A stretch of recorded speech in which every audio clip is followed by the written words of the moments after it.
अच्छा ठीक है, आते वापस टॉपिक पे। वर्क होता क्या है जनरली, हम इसके बारे में बात करेंगे, ठीक है। सो बेसिकली वर्क क्या होता है कि when a force produces displacement, then we can say what, then work is said to be done, ठीक है। मान लो बेटा ये हमारे पास एक ब्लॉक है ना, हमारे पास एक ये ब्लॉक है।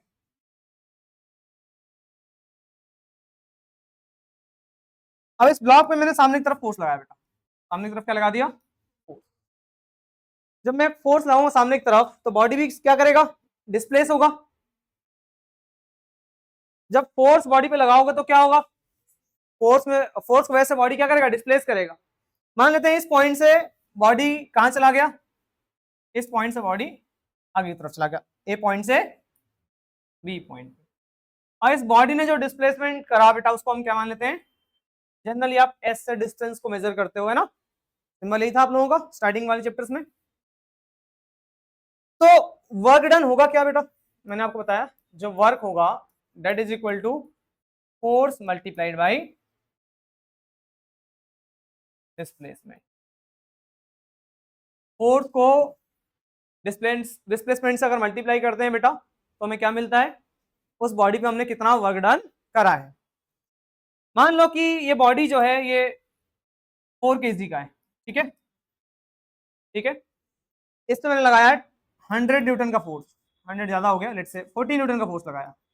अब 40 न्यूटन के फोर्स लगाने के बाद ये बॉडी यहां से यहां तक पहुंचा और ये आप कितने मीटर लेके गए बेटा आगे, 5 मीटर आगे डिस्प्लेस हो गया अपने इनिशियल पोजीशन से। तो वर्क डन कितना कहलाएगा बेटा इस बॉडी पे, वर्क डन हमने कितना किया, तो work done is equal to what, force, force कितना है 40 और डिस्प्लेसमेंट कितना हुआ बॉडी का बेटा 5 मीटर, तो कितना आएगा बेटा 5 4 200। अब यूनिट की बात करने वाले हैं जस्ट इसके बाद। तो फोर्स का फॉर्मूला क्लियर हो गया बेटा, क्या होता है फॉर्मूला, सॉरी वर्क डन का, फोर्स मल्टीप्लाइड बाई। अभी इसको हम थोड़ी देर बाद और भी चीजें पढ़ेंगे, है ना, अभी के लिए आपको यही फॉर्मूला याद रखना है। अब बात करते हैं इसके एसआई यूनिट के बारे में। एसआई यूनिट क्या होगा, फोर्स की यूनिट क्या होती है बेटा जनरली न्यूटन और डिस्प्लेसमेंट की मीटर। तो न्यूटन इंटू, इस न्यूटन इंटू मीटर, जब न्यूटन को मीटर से मल्टीप्लाई करेंगे तो एक नया इंट्रोड्यूस हम करते हैं क्या, यूनिट, एक न्यू यूनिट इंट्रोड्यूस होता है। उस यूनिट को हम क्या कहते हैं बेटा, जूल, कैपिटल जे से नोट करते हैं। तो जो इसका ऐसा यूनिट होगा वो क्या हो जाएगा, जूल हो जाएगा। तो 1 जूल को भी डिफाइन करेंगे। तो जूल क्या होता है बेसिकली न्यूटन इंटू मीटर। तो कहीं पे न्यूटन इंटू मीटर रखा हो तो न्यूटन इंटू मीटर को डिस्प्लेस हटा के उसकी जगह पर रिप्लेस करके क्या लिखेंगे, जूल लिखेंगे। समझ में आ रहा है। सो जूल इज दी व्हाट, ऐसा यूनिट ऑफ वर्क। समझ में आ गया, डाउट तो नहीं बेटा किसी को, बेहतरीन। अब आगे बढ़ते हैं। हम लोगों ने फिजिक्स में पढ़ा है जितने भी फिजिकल क्वांटिटी पढ़ेंगे, डिस्टेंस, डिस्प्लेसमेंट, फोर्स, वर्क, ये सभी क्या है बेटा, कोई ना कोई फिजिकल क्वांटिटीज है। तो ये फिजिकल क्वांटिटी या तो स्केलर होगा या तो वेक्टर होगा। तो स्केलर क्वांटिटी क्या बताया गया था आपको, ऐसे क्वांटिटीज जिनका मैग्नीट्यूड हो एज वेल एज, सॉरी जिनका सिर्फ और सिर्फ क्या हो, मैग्नीट्यूड हो। और वेक्टर क्वांटिटीज क्या थे, जिनका मैग्नीट्यूड भी होगा एज वेल एज डायरेक्शन भी होगा। तो यहां पे ये कौन सी क्वांटिटी है, स्केलर क्वांटिटी, क्योंकि इट इज अ स्केलर, नहीं वेक्टर नहीं है, बताता हूं। डिस्प्लेसमेंट भले ही इन्वॉल्व है लेकिन वो वेक्टर नहीं है। आप वर्क करोगे, मैंने इस किताब को उठाया यहाँ से उठा के मैंने यहाँ रख दिया, है ना, मेरे सामने रख दिया मैंने यहाँ पे। तो मैंने वर्क तो किया क्योंकि मैंने इसे फोर्स लगाया होगा और वो फोर्स ने इसको डिस्प्लेस भी करा, लेकिन मैंने किस डायरेक्शन पे काम किया, कोई डायरेक्शन नहीं होता आपके वर्क करने का। क्लियर। तो फोर्स क्या है, एक स्केलर क्वांटिटी। अभी जब आप हायर स्टडीज में जाओगे ना तब पता चलेगा आपको, वेक्टर इंट्रोड्यूस हुआ क्लास 11th में।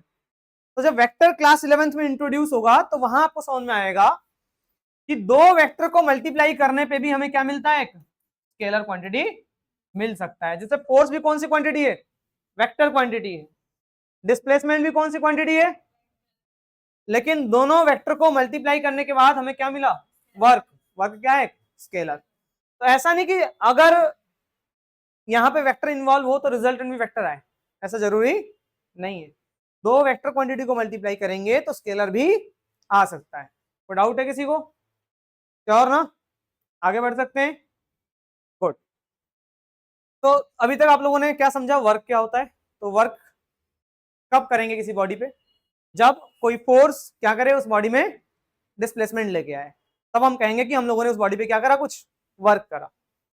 वर्क डन कौन सी क्वांटिटी होगी, स्केलर क्वांटिटी। फॉर्मूला समझ में आ गया, फोर्स इंटू डिस्प्लेसमेंट, ठीक है। यूनिट क्या है इसकी, जूल। अभी इस यूनिट को थोड़ा सा हम लोग आगे डिटेल में पढ़ने वाले हैं। तो अब सुनो यहाँ पे, अच्छा फॉर्मूला तो लिखा है, लिख ही रखा है, बट सिंबल देख लो कैसा होता है। W is equal to force F होता है, डिस्प्लेसमेंट क्या होता है बेटा, S। तो F इंटू प्रोवाइडेड, आपको जरा जनरली पढ़ना क्या है समझो, फॉर्मूला एक्चुअल में ये नहीं है। एक्चुअल में फॉर्मूला जो होता है वर्क डन का वो ये होता है, Fs cos थीटा। यहाँ पे ये cos थीटा है ना, एक ट्रिग्नोमेट्रिक टर्म है। अभी मैं ऑल्दो अभी डिस्कस करूंगा थोड़ा बहुत इसके बारे में, बट ये पढ़ना अभी नहीं है ना, ये पढ़ना हमको बाद में ही है। तो ये वाला फॉर्मूला कब के लिए वैलिड है पता है बेटा, ये फॉर्मूला तभी वैलिड है जिधर फोर्स हो और डिस्प्लेसमेंट भी उधर ही हो। मतलब ऐसा है बेटा कि मैंने सामने फोर्स लगाया इस बॉडी पे, तो डिस्प्लेसमेंट भी किधर हुआ, सामने। कभी कभार ऐसा भी होता है कि फोर्स किधर लग रहा है और डिस्प्लेसमेंट कहीं और हो रहा है, ऐसा भी होता है, एग्जांपल सभी देने वाले हैं। तो उस केस में फॉर्मूला हो जाएगा चेंज, Fs cos थीटा आएगा वहां पे। तो प्रोवाइडेड आपको याद रखना है कि ये फॉर्मूला कब वैलिड है, when force and displacement are in same direction. काफी जगह डेफिनेशन में आपको ऐसे दिखेगा, when a force produces displacement in the direction of applied force. पूरा डेफिनेशन लिखा हुआ कहीं पे, मैंने वो नहीं लिखा, in the direction of force applied. So आया समझ, यहां तक कोई डाउट तो नहीं है, श्योर ना, गुड। अब आगे बढ़ेंगे। सो बेटा अगर मैं ऐसा बोलूं आपसे, डिफाइन 1 जूल ऑफ वर्क, है ना, ये एग्जाम में आ भी जाएगा आप लोगों के, ध्यान से समझना। वर्क डन को 1 जूल कब कहलाएगा, है ना, वर्क डन 1 जूल कब कहलाएगा बेटा। तो मान लो कि हमने किसी बॉडी पे 1 न्यूटन का फोर्स लगाया, ठीक है। कितना न्यूटन का फोर्स लगाया बेटा, 1 न्यूटन का फोर्स लगाया। तो जब 1 न्यूटन का फोर्स मैंने इस पे लगाया तो ये बॉडी आगे चला गया कहीं, कितना मीटर आगे गया बेटा, 1 मीटर आगे चला गया, है ना। अब बताओ इस पे वर्क डन कितना किया हम लोगों ने, वर्क डन फोर्स भी 1 है और डिस्प्लेसमेंट भी कितना आएगा, 1 जूल। तो 1 जूल का वर्क डन कब कहलाएगा बेटा, when 1 Newton of force, when 1 Newton of force produces 1 meter of displacement, है ना, in the direction of force applied, then the work done is said to be 1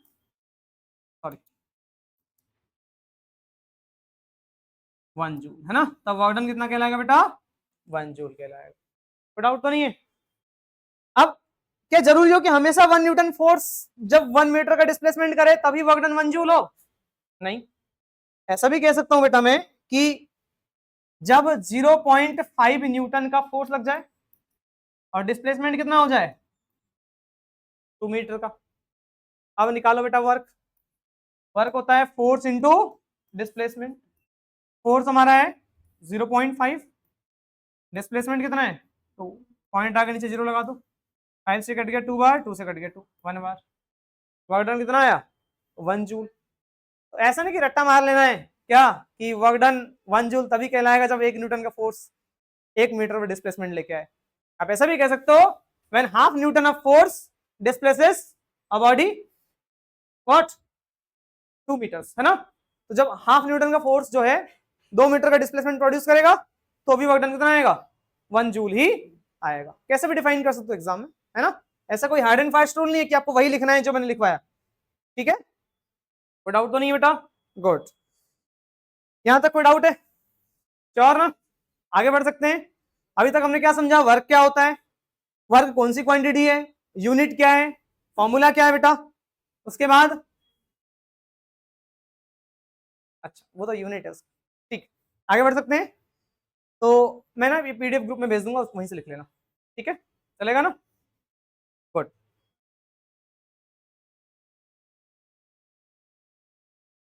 work done by oblique force. Oblique force का मतलब समझना बेटा, ध्यान से समझना। अच्छा ये बताओ कि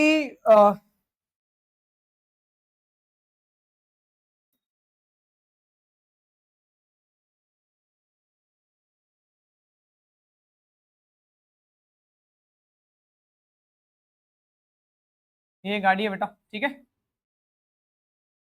और मैं क्या कर रहा हूं, इस पे एक मैंने रस्सी बांध दिया है ना, ऐसे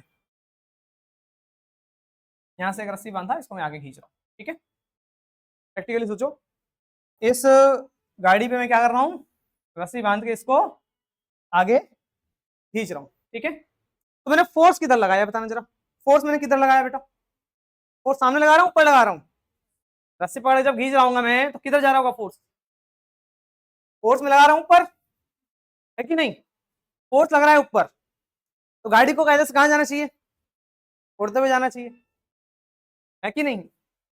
जा किधर रहा है, सामने, ऐसा क्या हो गया कि सामने गया, ऊपर क्यों नहीं गया। तो बेटा ये होता है वेक्टर, है ना, इसको हमें पढ़ना है 11th क्लास में। अभी देखो जो समझो होता क्या है जनरली बेटा, कि ये जो आप फोर्स लगा रहे हो ना, ये हुआ एंगल, ये थीटा कहते हैं, है ना। अभी थीटा, थीटा क्या होता है, एंगल होता है। जैसे आप 30 डिग्री 20 डिग्री, है ना, 60 डिग्री, सब एंगल पढ़ते हो ना। तो ये डिस्प्लेसमेंट किधर हो रहा है गाड़ी का, सामने की तरफ, तो डिस्प्लेसमेंट तो हो रहा है इसका सामने की तरफ एस, और फोर्स लग रहा है किधर की तरफ बेटा, तो फोर्स और डिस्प्लेसमेंट के जो बीच का एंगल होता है ना बेटा, फोर्स और डिस्प्लेसमेंट के बीच का जो एंगल होता है, इसको हम क्या कहते हैं बेटा, थीटा कह रहे हैं। आ रहा है समझ। तो ये थीटा क्या है, angle between applied force and displacement. अब तो प्रैक्टिकली होता क्या है ना, जब आप वेक्टर पढ़ोगे आगे जाके तो पता चलता है कि ये फोर्स दो हिस्सों में टूट जाता है एक्चुअल में। ये फोर्स कितने पार्ट में स्प्लिट होता है, दो पार्ट में। एक फोर्स सामने की तरफ लगता है और एक फोर्स कहां लगता है, ऊपर की तरफ लगता है। तो सामने की तरफ जो फोर्स लगता है उसको हम कहते हैं एफ कॉस थीटा। अभी ट्रिग्नोमेट्री पढ़ा नहीं है, ये कॉस ट्रिग्नोमेट्री का पार्ट है, तो बुक्स में लिखा है, तो इतना डिटेल में आपको नहीं जाना है, जितना समझाऊंगा बस उतना ही समझ लेना, ठीक है ना। बाकी जब 11th क्लास में जाओगे तब आपको एक्चुअल में ये चीज पढ़ना है। जो भी चैप्टर्स आप 9th के फिजिक्स में पढ़ रहे हो वो सारे के सारे आपके 11th क्लास में है, रिपीट, है ना, और अच्छे लेवल पे है। तो ये फोर्स एक सामने की तरफ टूटेगा एफ कॉस थीटा, और एक फोर्स कहां जाएगा, कौन सा जाएगा वो, एफ साइन। तो आप लगा दो फोर्स रहे हो, एक ही फोर्स रहे हो सामने की तरफ, लेकिन आपको पता है आपका फोर्स दो हिस्सों में स्प्लिट हो रहा है। एक फोर्स सामने की तरफ लग रहा है, एक फोर्स ऊपर लग रहा है। तो गाड़ी में दो फोर्स लग रहे हैं आप, एक सामने और एक ऊपर। गाड़ी कहां जा रहा है, सामने, ऊपर नहीं जा रहा ना। ऊपर वाले फोर्स को ग्रेविटी क्या कर रहा है, नीचे खींच रहा है, mg फोर्स लगा देता है वो, बाद में बात करेंगे इसके बारे में, अभी नहीं, है ना। ऊपर वाले फोर्स को ग्रेविटी क्या करता है, गाड़ी ऊपर तो जाएगा नहीं, तो ऊपर वाले फोर्स को कैंसिल कर दिया, खत्म कर दिया। किसने खत्म करा, ग्रेविटी ने खत्म कर दिया। अब कौन सा फोर्स बच गया, कौन सा फोर्स बचा, तो गाड़ी किधर जाएगी, इसलिए गाड़ी सामने जा रही है, ना कि इधर जा रहा है। आ रहा है समझ। तो बेसिकली जो वर्क डन आया हमारे पास, अब देखो वर्क डन का फॉर्मूला मैंने क्या बताया था, फोर्स इंटू, तो फोर्स कौन सा लगेगा, ये वाला, कौन सा force, F cos theta, into displacement, displacement क्या है बेटा हमारा, एस, तो F cos theta into S, तो इसको हम क्या लिखते हैं, एफ एस कॉस थीटा। कोई डाउट तो नहीं है, ये होता है एक्चुअल वर्क डन का फॉर्मूला। समझ में आ रहा है।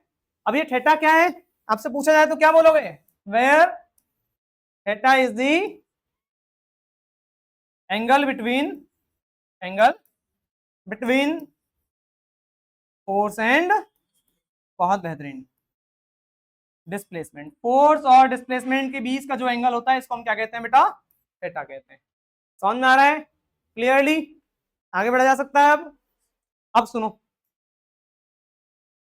हम जो पढ़ने वाले हैं वर्क, है ना, हम लोग कौन सा वर्क पढ़ने वाले, मैंने अभी समझाया, मतलब कौन सा फॉर्मूला पढ़ने वाले हैं, एफ इंटू एस। क्यों? क्योंकि हम लोग जो पढ़ेंगे वो ये पढ़ेंगे, सामने फोर्स, सामने ही डिस्प्लेसमेंट। आपको तीन चीजें याद रखना है बेटा। क्या क्या याद रखना है? कॉस 0 डिग्री की वैल्यू, कॉस 0 की वैल्यू कितनी होती है? 1 होती है, ठीक है।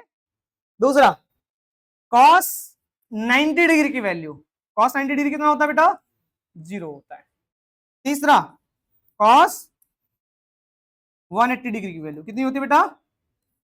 ये तीन ही हमें काम करने हैं, इन तीनों के अलावा बाकी एंगल्स आपको अभी नहीं पढ़ना, ठीक है। अगर और कोई भी एंगल गिवन होगा तो वैल्यूज गिवन होगा एग्जाम में, ठीक है। आगे बढ़ सकते हैं बेटा हम? Good.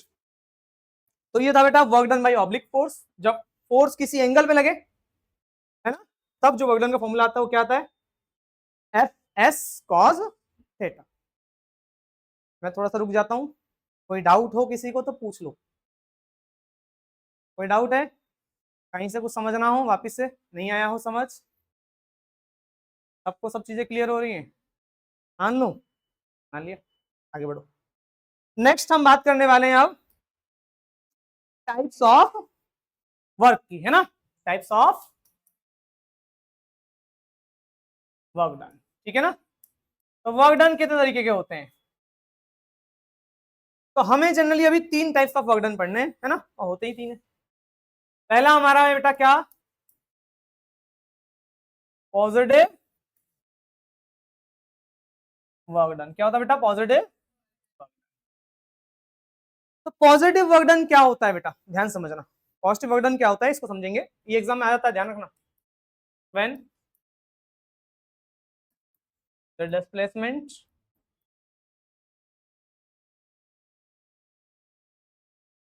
is in the direction of force applied, है ना। जब डिस्प्लेसमेंट किधर हो जाए, जिधर हमने फोर्स लगाया, डिस्प्लेसमेंट भी क्या हो जाए बेटा? उधर ही हो जाए, है ना। Then the work done is said to be positive, है ना। Then the work done is said to be what? Positive. सुनो बेटा, जैसे मैंने अभी समझाया आपको कि मान लेते हैं गाड़ी है ना, अब इसको सामने धक्का दे रहे हो, सामने धक्का दे रहे हो, सामने सामने, ठीक है। तो सामने डिस्प्लेस कर रहे हो, मतलब सामने फोर्स लगा रहे हैं, और गाड़ी भी किधर जाएगा? सामने ही जा रहा है। तो जिधर फोर्स उधर ही डिस्प्लेसमेंट, है ना। तो उस केस में क्या होगा? वर्क डन क्या कहलाएगा बेटा? पॉजिटिव वर्क डन कहलाएगा। आ रहा है समझ? अच्छा ये बताओ कि अगर मैं सामने सामने फोर्स लगा रहा हूं सिर्फ और सिर्फ, डिस्प्लेसमेंट भी किधर हो रहा है, तो दोनों के बीच का एंगल कितना होगा? 0 डिग्री। भाई अगर फोर्स ऊपर लगता, डिस्प्लेसमेंट सामने होता, तब तो कुछ एंगल होता। अभी तो दोनों सेमी डायरेक्शन में है ना, तो एंगल कितना डिग्री है? 0 डिग्री। क्लियर है? अब सुनो, वर्क डन का फॉर्मूला क्या था? F S cos theta. Theta कितना डिग्री होगा? अभी 0 रख रहे हैं, बट इसका केस थोड़ा सा अलग है, भी डिस्कस करने वाले। कॉस 0 कितना होता है बेटा? 1 होता है 1। अभी लिखवाया था पीछे, देखो कॉस 0 1 बताया था। तो कॉस 0 जब 1 हो जाएगा, 1 को एफ एस से मल्टीप्लाई करेंगे तो क्या आएगा? F S. और मैंने आपको क्या बताया स्टार्टिंग में, वर्क डन का फॉर्मूला क्या है? ये एफ एस क्यों आया, समझ में आया? जो भी हमको न्यूमेरिकल्स देने वाले हैं हम आपको, है ना, वो क्या रहेगा उसमें? फोर्स और डिस्प्लेसमेंट दोनों का डायरेक्शन क्या रहने वाला है? सेम रहने वाला है। आ रहा है समझ? तो इसलिए हम क्या कह रहे हैं बेटा? वर्क डन पॉजिटिव है। अच्छा जरूरी नहीं कि एंगल जब 0 डिग्री हो तभी वर्क डन पॉजिटिव होगा, लेकिन आपको पढ़ना सिर्फ क्या है? 0 डिग्री के केस में। हाँ ये याद रखना, जब एंगल कितना डिग्री हो, जब theta greater than equal to 0 और लेस देन 90 डिग्री। 0 से बड़ा होना चाहिए एंगल, या 0 के बराबर होना चाहिए, या तो 90 से क्या होना चाहिए? छोटा होना चाहिए। जैसे यहां देखो, ये 90 से छोटा एंगल है, दिख रहा है ना, 90 तो ऐसा होता है ना, इधर 90 से छोटा हो गया और ऐसा करूंगा तो 90 से बड़ा हो गया। तो 90 से छोटे एंगल पे भी वर्क डन क्या कहलाएगा, पॉजिटिव कहलाएगा। बट ये अभी आपको पढ़ना नहीं है। हाँ कुछ मैंने एग्जाम मतलब बहुत अलग अलग स्कूल से हो आप लोग, तो बहुत अच्छे स्कूल्स है ना, कुछ स्टैंडर्ड स्कूल्स हैं, वो क्या करते हैं, वो ये सब पूछ लेते हैं बेटा एमसीक्यूज वगैरह में।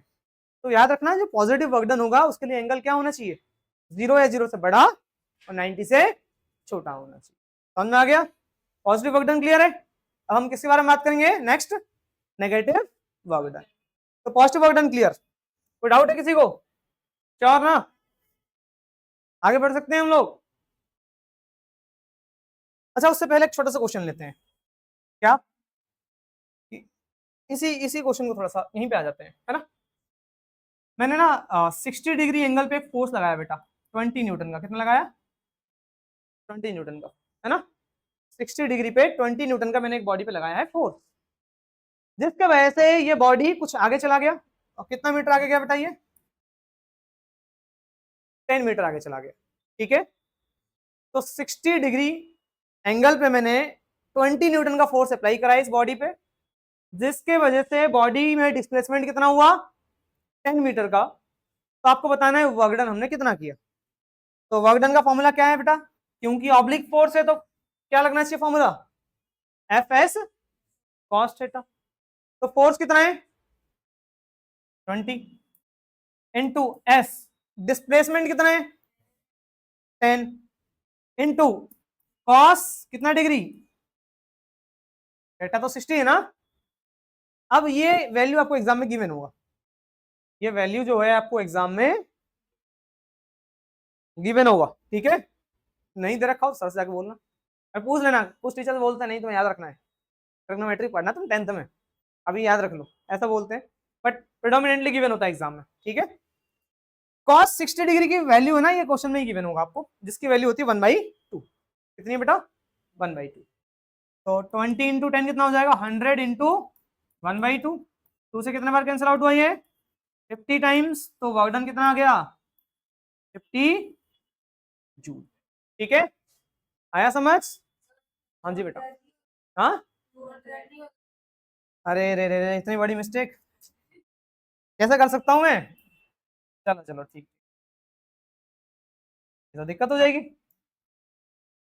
चलो कोई नहीं, एक कल जाके फोर्थ वाले के साथ बैठ जाऊंगा, फोर्थ वाले बच्चे जो है मल्टीप्लिकेशन सीख के आएंगे ना, तो उसे कितना बार कट गया 100 बार, तो कितना आएगा ये 100 जूल का वर्क कर दिया हमने, ठीक है। कोई डाउट तो नहीं किसी को, श्योर ना।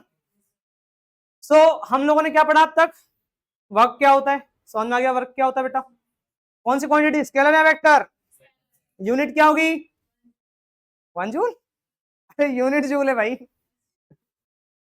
यूनिट जूल है, 1 तो मैग्नीट्यूड है, बाद में बात करेंगे, मतलब पता है ना, वो तो 10 जूल भी हो सकता है 20 जूल भी हो सकता है, यूनिट जो ये है, ठीक है।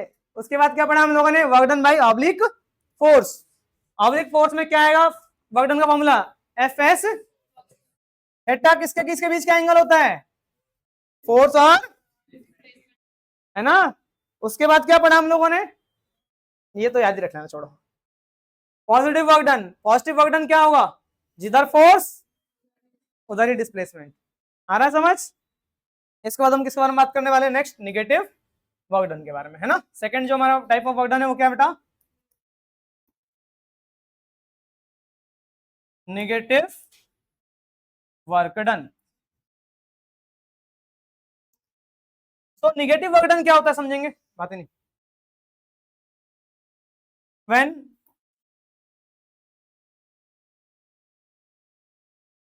The displacement of the body is in opposite direction to the applied force। जब डिस्प्लेसमेंट क्या हो, जब डिस्प्लेसमेंट फोर्स के जस्ट अपोजिट डायरेक्शन में होगा तो वर्क डन क्या कहलाएगा, नेगेटिव वर्क डन कहलाएगा, then the work done is said to be negative. ये तो लिख लोगे। अब सुनो इसका क्या मतलब है समझो,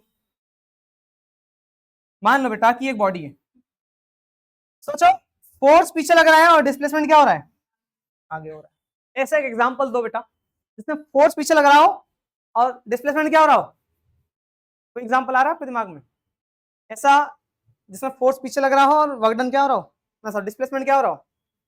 कोई भी एक एग्जांपल दिखाओ। हाँ जी सर जी, रबर बैंड में क्या होता है, ऐसे। हाँ ठीक है, सही बोल रहा है। और फ्रिक्शन पढ़ा था, फ्रिक्शन, फ्रिक्शन फोर्स पढ़ाया था। साइकिल चला रहे हो, ब्रेक लगाया आपने, तो टायर किधर घूम रहा है, आगे। टायर किधर जाना चाह रहा होगा, आगे की तरफ, लेकिन ब्रेक की तरफ फोर्स लगाता है उस पर, ब्रेक तो उसे रोकने की कोशिश करता है ना। तो जब आप ब्रेक दबाते हो ना तो वो टायर से आके चिपक जाता है। और फ्रिक्शन फोर्स कहाँ लगाता है, पीछे। फ्रिक्शन फोर्स हमेशा क्या करता है, रिलेटिव मोशन का अपोज करता है। तो जब फोर्स पीछे लग गया, भाई टायर जब आगे बढ़ रहा होगा तो फ्रिक्शन फोर्स कहाँ लगना चाहिए, पीछे लगना चाहिए। तो ब्रेक दबाते हो तो क्या होता है, फ्रिक्शन पीछे लगता है और डिस्प्लेसमेंट किधर हो रहा है, आगे की तरफ। तो इस केस में वर्क डन क्या हुआ, नेगेटिव।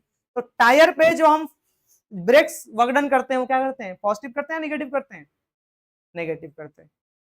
अगर एग्जाम में क्वेश्चन आया, बताओ ब्रेक्स जो है टायर पे पॉजिटिव वर्क डन करते हैं या नेगेटिव वर्क डन करते हैं, क्या होगा, नेगेटिव। क्यों, क्योंकि ब्रेक्स फोर्स लगाते हैं पीछे की तरफ और टायर्स कहां जाना चाह रहा होता है, तो फोर्स पीछे और डिस्प्लेसमेंट आगे, तो वर्क डन क्या हो गया, नेगेटिव हो गया। आ रहा है समझ। सो इस केस में एंगल कितना होगा, देखो जरा ध्यान समझना बेटा। वर्क डन का फॉर्मूला क्या था, एफ एस कॉस। अच्छा अगर दोनों एकदम अपोजिट हो, एकदम अपोजिट है मतलब कि फोर्स सामने है, डिस्प्लेसमेंट इधर है, कितना एंगल होगा बेटा दोनों के बीच, फोर्स सामने है, डिस्प्लेसमेंट पीछे है, तो कितना डिग्री एंगल हुआ इन दोनों के बीच, 1 डिग्री, 90 डिग्री। हे भगवान, मुझे मारो। हाँ हाँ शाबाश, पढ़ रहा है लड़का, सिर्फ आज ही पढ़ा ही है। क्या होगा, क्यों, सामने फोर्स है और डिस्प्लेसमेंट पीछे है, तो एंगल कितना डिग्री हुआ इन दोनों के बीच, ओके नहीं यही 90 बोल रही है। आया समझ, तो एंगल कितना होगा बेटा। और देखो जरा मैंने cos 180 क्या लिखवाया पीछे, -1 लिखवाया है, तो आ जाओ मल्टीप्लाई कर दो -1 से इसको।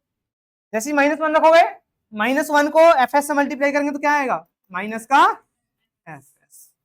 समझ में आया बेटा। तो इसी को हम क्या कहते हैं, निगेटिव वर्क डन। एग्जाम्पल याद रहेंगे, है ना। जैसे फ्रिक्शन फोर्स में हमेशा क्या होता है, जो फ्रिक्शन फोर्स होता है वो हमेशा क्या करता है, निगेटिव वर्क डन करता है बेटा, याद रहेगा। फ्रिक्शन फोर्स हमेशा क्या करता है, निगेटिव डन। नेक्स्ट, कोई डाउट है किसी को तो मैं रुक जाऊं, आगे बढ़े।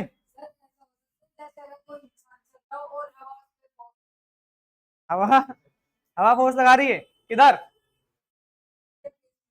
हाँ ठीक है, हो सकता है, बिल्कुल हो सकता है। नेक्स्ट हम बात करेंगे बेटा इसके बारे में, थर्ड, है ना, types of work. Third type of work done क्या होता है बेटा, जीरो वर्क डन। तो मैंने स्टार्टिंग में आपसे बताया था, स्टार्टिंग में आपको बताया गया था कि जब फोर्स डिस्प्लेसमेंट प्रोड्यूस करता है तभी वर्क होता है। लेकिन मैंने वहां भी बोला था कि थोड़ा सा कुछ चीज अलग भी है जो हम डिस्कस करने वाले हैं आगे जाके, वो अब करेंगे। देखो बेटा, फोर्स भी लग रहा है और डिस्प्लेसमेंट भी हो रहा है, तो भी वर्क डन जीरो हो सकता है, तो भी वर्क डन जीरो हो सकता है। सोचो फोर्स भी लग रहा है, बॉडी में डिस्प्लेसमेंट भी हो रहा है, बट वर्क डन क्या है, जीरो। वर्क डन हम नहीं कर रहे उस पर, वो केस कौन सा हुआ समझो, है ना। तो जीरो वर्क डन क्या होता है, व्हेन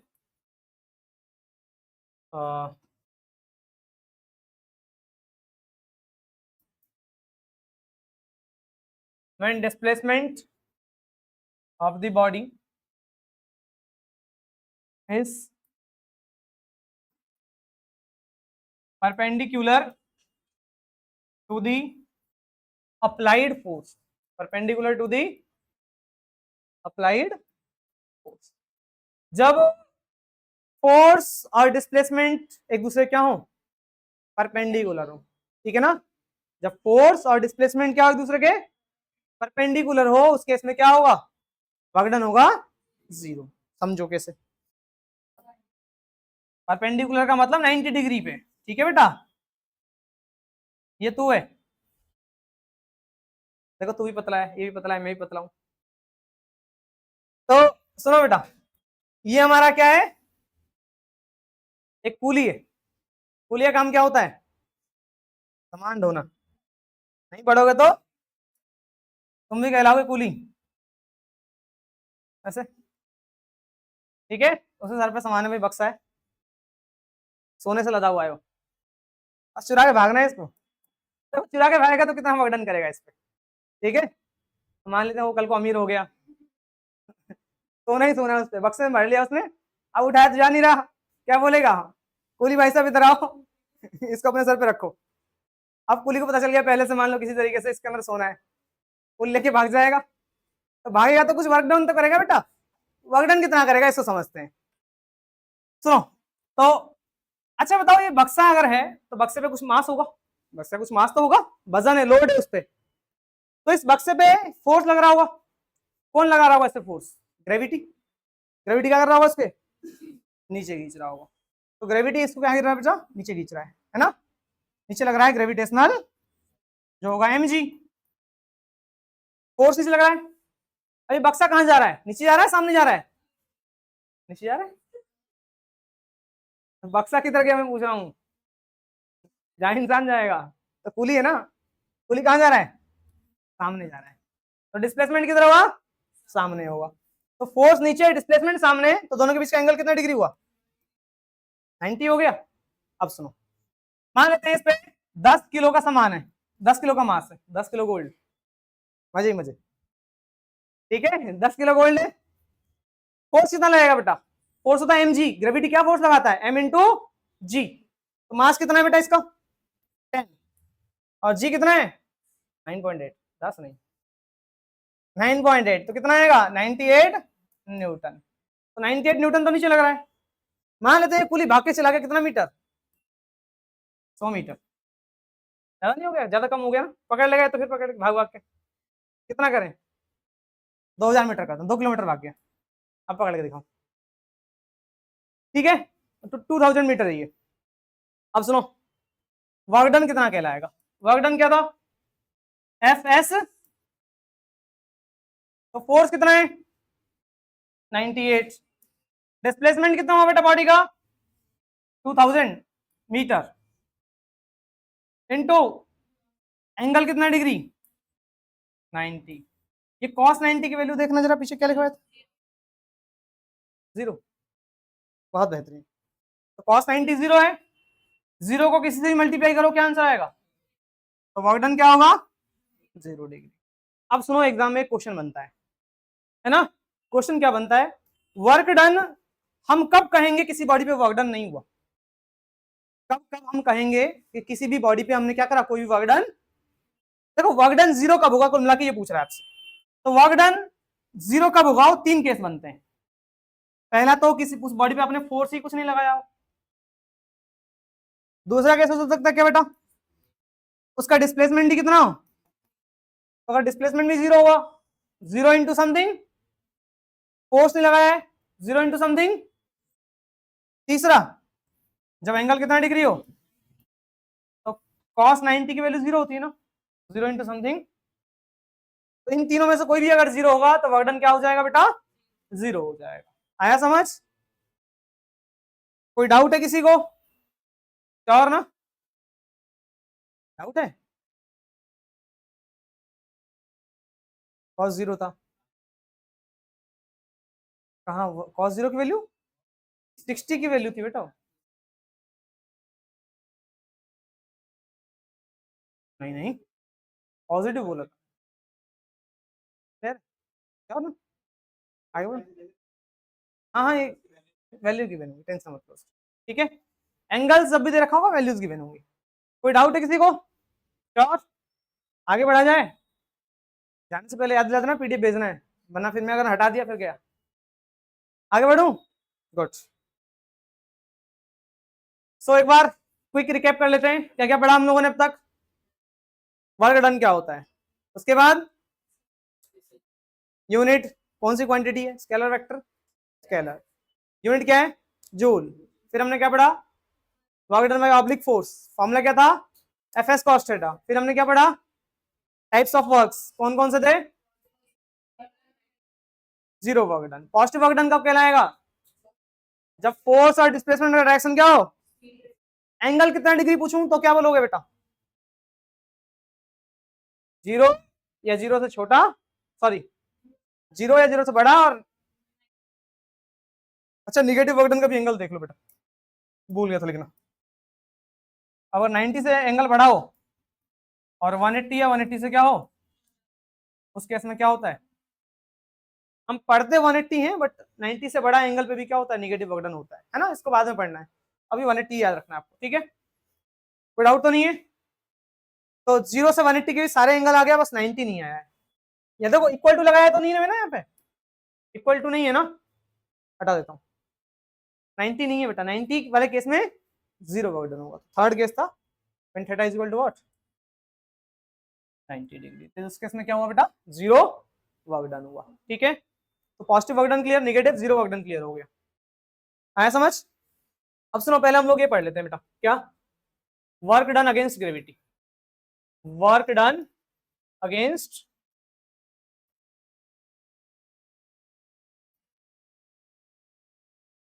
ग्रेविटी के अगेंस्ट हम कितना वर्क डन करेंगे, ठीक है। सो बेटा मान लो कि आपको सीढ़ी चढ़ना है ना, आता चढ़ना, ठीक है चढ़ जाओ फिर, ये भाई ठीक है। तो आपको सीढ़ियां चढ़नी है बेटा, और ये एक इंसान है मस्त, फिर थोड़े से बड़े बना लो तभी चल पाएगा, अब ये चढ़ के ऊपर जाएगा, ठीक है। अब सुनो क्या हुआ, टेढ़ा है क्या इंसान, ठीक है। तो बेटा ये देखो ये 10 मीटर हाइट है बेटा, कितने मीटर हाइट है इसकी 10 मीटर ना, 10 मीटर हाइट तक उसको चढ़ के जाना है ऊपर। अब इसका मास क्या होगा कुछ एम मास है इसका, ठीक है। अब इसको ऊपर जाना है बेटा, एच हाइट मान लेता अभी थोड़ी देर के लिए, 10 हटा के एच हाइट मान लिया हम लोगों ने। तो जब ये ऊपर जा रहा होगा कहीं, यहाँ चला गया, यहाँ पे चला गया, ठीक है। तो क्या हो जाएगा जब वहां पे ऊपर होगा तो उससे फोर्स लग रहा होगा ना कंटिन्यूअसली, किधर लग रहा होगा फोर्स बेटा नीचे, कौन सा फोर्स लग रहा होगा ग्रेविटेशनल फोर्स। तो वर्क डन क्या होता है फोर्स इनटू डिस्प्लेसमेंट। अच्छा ये बताओ कि यहाँ पे पॉजिटिव वर्क डन होगा या नेगेटिव वर्क डन होगा जब वो ऊपर जाएगा, नेगेटिव, क्यों होगा, जब वो ऊपर जा रहा होगा तो फोर्स कहां लग रहा होगा, ग्रेविटी नीचे खींच रहा है, और डिस्प्लेसमेंट किधर हो रहा है इसका, ये ऊपर जा रहा है ना, फोर्स नीचे डिस्प्लेसमेंट ऊपर, तो वर्क डन क्या हो जाएगा नेगेटिव हो जाएगा, वर्क डन नेगेटिव। अब सुनो is equal to minus force क्या लग रहा होगा, फोर्स तो इस पे हमेशा नीचे लग रहा होगा ना, क्या फोर्स लग रहा होगा इस पे नीचे हमेशा, फोर्स का फॉर्मूला होता है मास इनटू एक्सेलरेशन, और एक्सेलरेशन कौन सी होगी एक्सेलरेशन ड्यू टू ग्रेविटी, क्योंकि ग्रेविटी इसको हमेशा नीचे की तरफ पुल कर रहा है अपनी तरफ, है ना बेटा। तो work done is equal to force, force हो जाएगा mg, डिस्प्लेसमेंट कितना हुआ इसका, यहां से कहां चला गया हो डिस्प्लेसमेंट, इनिशियल से फाइनल पोजीशन के बीच का क्या होता है ये डिस्प्लेसमेंट कितना हुआ उसका h। आप बोलोगे सर आपने ये वाला डिस्प्लेसमेंट क्यों नहीं लिया, सीधा सीधा ये ग्रेविटी में डिस्प्लेसमेंट क्या होता है एकदम स्ट्रेट, है ना, ग्राउंड लेवल से सीधा आपको जाना होता है। तो कितना है बेटा डिस्प्लेसमेंट इसका h है, तो वर्क डन अगेंस्ट ग्रेविटी कितना हो जाएगा माइनस का mgh। अब सुनो अब वो अगर नीचे उतर के आए तो वर्क डन कितना करेगा, नीचे उतर के आए कितना वर्क डन करेगा, जब नीचे उतर रहा होगा, जब वो नीचे आएगा तो वर्क डन पॉजिटिव होगा या नेगेटिव होगा, क्योंकि फोर्स भी नीचे है डिस्प्लेसमेंट भी नीचे, तो ये माइनस का ना होकर क्या हो जाएगा प्लस का हो जाएगा, ठीक है बेटा। जब न्यूमेरिकल्स करोगे तो इस चीज का ध्यान रखना है आपको कि फोर्स और डिस्प्लेसमेंट का डायरेक्शन सेम है या अपोजिट है, उसके अकॉर्डिंग माइनस या प्लस रखना है आपको, आ गया समझ। तो यही होता है वर्क डन अगेंस्ट ग्रेविटी, है ना। जो डिस्प्लेसमेंट ग्रेविटी के अगेंस्ट होता है, ठीक है, तो वहां पे वर्क डन अगेंस्ट ग्रेविटी कहलाता है। कोई डाउट है किसी को? श्योर? अब सुनो, मान लेते भाई घर पे काम चल रहा है, अभी दिवाली का टाइम आने वाला है, अभी बहुत सारे बच्चे छुट्टी मार रहे हैं, हमारे घर पे पेंट चल रहा है, काम करवा रहे हैं घर पे। मान लो इसके सर पे मैंने सीमेंट का बक्सा डाल दिया है ना, लोड कितने किलो का है? 10 केजी मास है उसका, है ना, और ये लड़का 50 किलो का है, कितने किलोग्राम का बेटा? 50 केजी का है। अब ये चढ़ के जा रहा है कितना मीटर ऊपर? 10 मीटर ऊपर, ठीक है। तो आपको बताना है क्या वर्क डन ये कितना करेगा, तो कितना वर्क डन करेगा ये? तो ये वर्क डन करेगा अगेंस्ट ग्रेविटी, क्या फॉर्मूला है? mgh प्लस माइनस माइनस, क्यों? ग्रेविटी के अगेंस्ट डिस्प्लेसमेंट के, डिस्प्लेसमेंट और फोर्स एक दूसरे क्या है बेटा? अपोजिट है, तो माइनस का mgh, तो माइनस मास, मास कितना है बेटा? ये 10 है और ये कितना है? 50 है, तो टोटल मास कितना हुआ? 60 हो गया, है ना, 60। जी कितना है? अभी 10 रख लो क्योंकि मैं कर रहा हूँ, कैलकुलेशन आसान करते हैं। टेस्ट में आपको 9.8 लेना है, ठीक है। एच हाइट कितनी है? 10, कितना आएगा? माइनस 6000 जूल का आपने क्या करा बेटा? वर्क करा। आ रहा है समझ बेटा? ये निगेटिव साइन क्या इंडिकेट कर रहा है कि वर्क डन क्या हो रहा है बेटा? Against gravity. आ रहा है समझ बेटा? गुड। तो यही था हमारा क्या क्वेश्चन। एक छोटा सा क्वेश्चन आप लोगों के लिए, कहाँ गया? फटाफट, क्या होगा सेकंड का आंसर? क्वेश्चन नंबर 2 का आंसर करना है आपको जल्दी से। अब आज हम लोग स्टार्ट करने वाले हैं किस बारे में? एनर्जी के बारे में ना, एनर्जी स्टार्ट करने वाले हैं। तो सबसे पहले हम बात करेंगे किस बारे में? एनर्जी के बारे में, कि एनर्जी होता क्या है, ठीक है। सो सबसे पहले हम बात करें व्हाट इज एनर्जी। अच्छा, मेरे पास कितना एनर्जी आप कैसे पता करोगे? मेरे पास कितना एनर्जी आप कैसे पता करोगे? मेरे को कोई काम दे दो, ठीक है, वो मैं काम जब तक करता रहूंगा उसके हिसाब से मेरी एनर्जी होगी। अगर मैं वो वर्क को जल्दी कंप्लीट कर दूं, है ना, या आवाज कैसे कर रही है, हाँ ठीक है, मैं कह रहा हूं कि मेरे को आप कोई काम दे दो, अगर मैं उस वर्क को, ठीक है, जल्दी कंप्लीट कर रहा हूं तो मेरे पास एनर्जी क्या होगा? ज्यादा होगा। तो बेसिकली एनर्जी होता क्या है? It is the what ability to do work, है ना। हम कोई भी काम करें, है ना, हमारी एबिलिटी कितनी है कि हम कोई काम कर सके, उसको हम क्या कहते हैं? एनर्जी, ठीक है। सो सबसे पहले हम लोग बात करें डेफिनेशन की, है ना, व्हाट इज एनर्जी। तो आप क्या लिखोगे? It is the ability, it is the ability to do work. तो कोई भी बॉडी कितना वर्क डन करेगा, है ना, उसकी एबिलिटी कितनी है कोई भी वर्क करने की, उसको हम क्या बोलते हैं बेटा? एनर्जी, ठीक है। तो मेरे पास कितना एनर्जी है, मैं कितना काम कर सकता हूं, जितना मैं वर्क करूंगा उतना ही मेरे पास क्या होगा? एनर्जी होगा। और जितना कम काम करूंगा उतना कम एनर्जी। ऑब्वियस है भाई, आपके पास ज्यादा एनर्जी, आप चिल्ला रहे हो, भाग रहे हो, कूद रहे हो, एनर्जी खत्म हो जाएगी तो सेटल डाउन हो जाओगे, लाइक पार्टिकल्स, है ना, केमिस्ट्री में उन्होंने पढ़ा था। सो बेसिकली हम ये कह सकते हैं mathematically, energy is equivalent to what? Energy is equivalent to work, है ना। Energy is equivalent to work, मतलब जितना आपके पास एनर्जी होगा आप उतना ही ज्यादा क्या करोगे? वर्क करोगे, और जितना कम एनर्जी होगा उतना कम वर्क डन करोगे। तो work done is equivalent to what? Energy, energy is equivalent to work done. कोई डाउट है यहां तक किसी को? श्योर ना? तो बेटा एनर्जी की यूनिट क्या होगी? एनर्जी यूनिट क्या होगी बेटा, बताना जरा।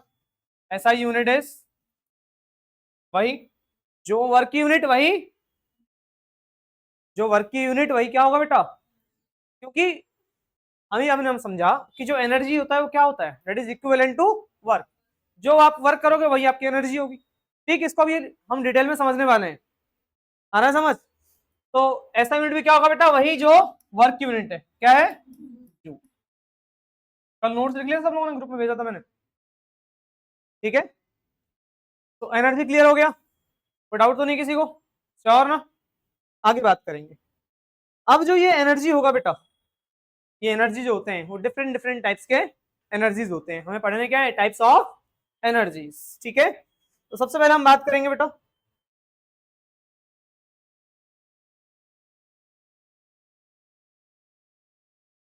Types of energy. तो कितने तरीके के एनर्जी होते हैं, है ना? एनर्जी तो बहुत तरीके के होते हैं बेटा, डिफरेंट डिफरेंट टाइप्स की एनर्जी है। फॉर एग्जांपल सबसे पहले हम किस बारे में बात करेंगे, काइनेटिक एनर्जी, जो हमको पढ़ना है और काफी इंपॉर्टेंट है। सेकंड हम बात करने वाले हैं किसके बारे में, पोटेंशियल एनर्जी। लाइट भी क्या है बेटा, एक एनर्जी है। हीट भी क्या है बेटा, एक एनर्जी है। साउंड भी क्या है, जो मैं बोल रहा हूँ वो भी क्या है बेटा, एक एनर्जी है। और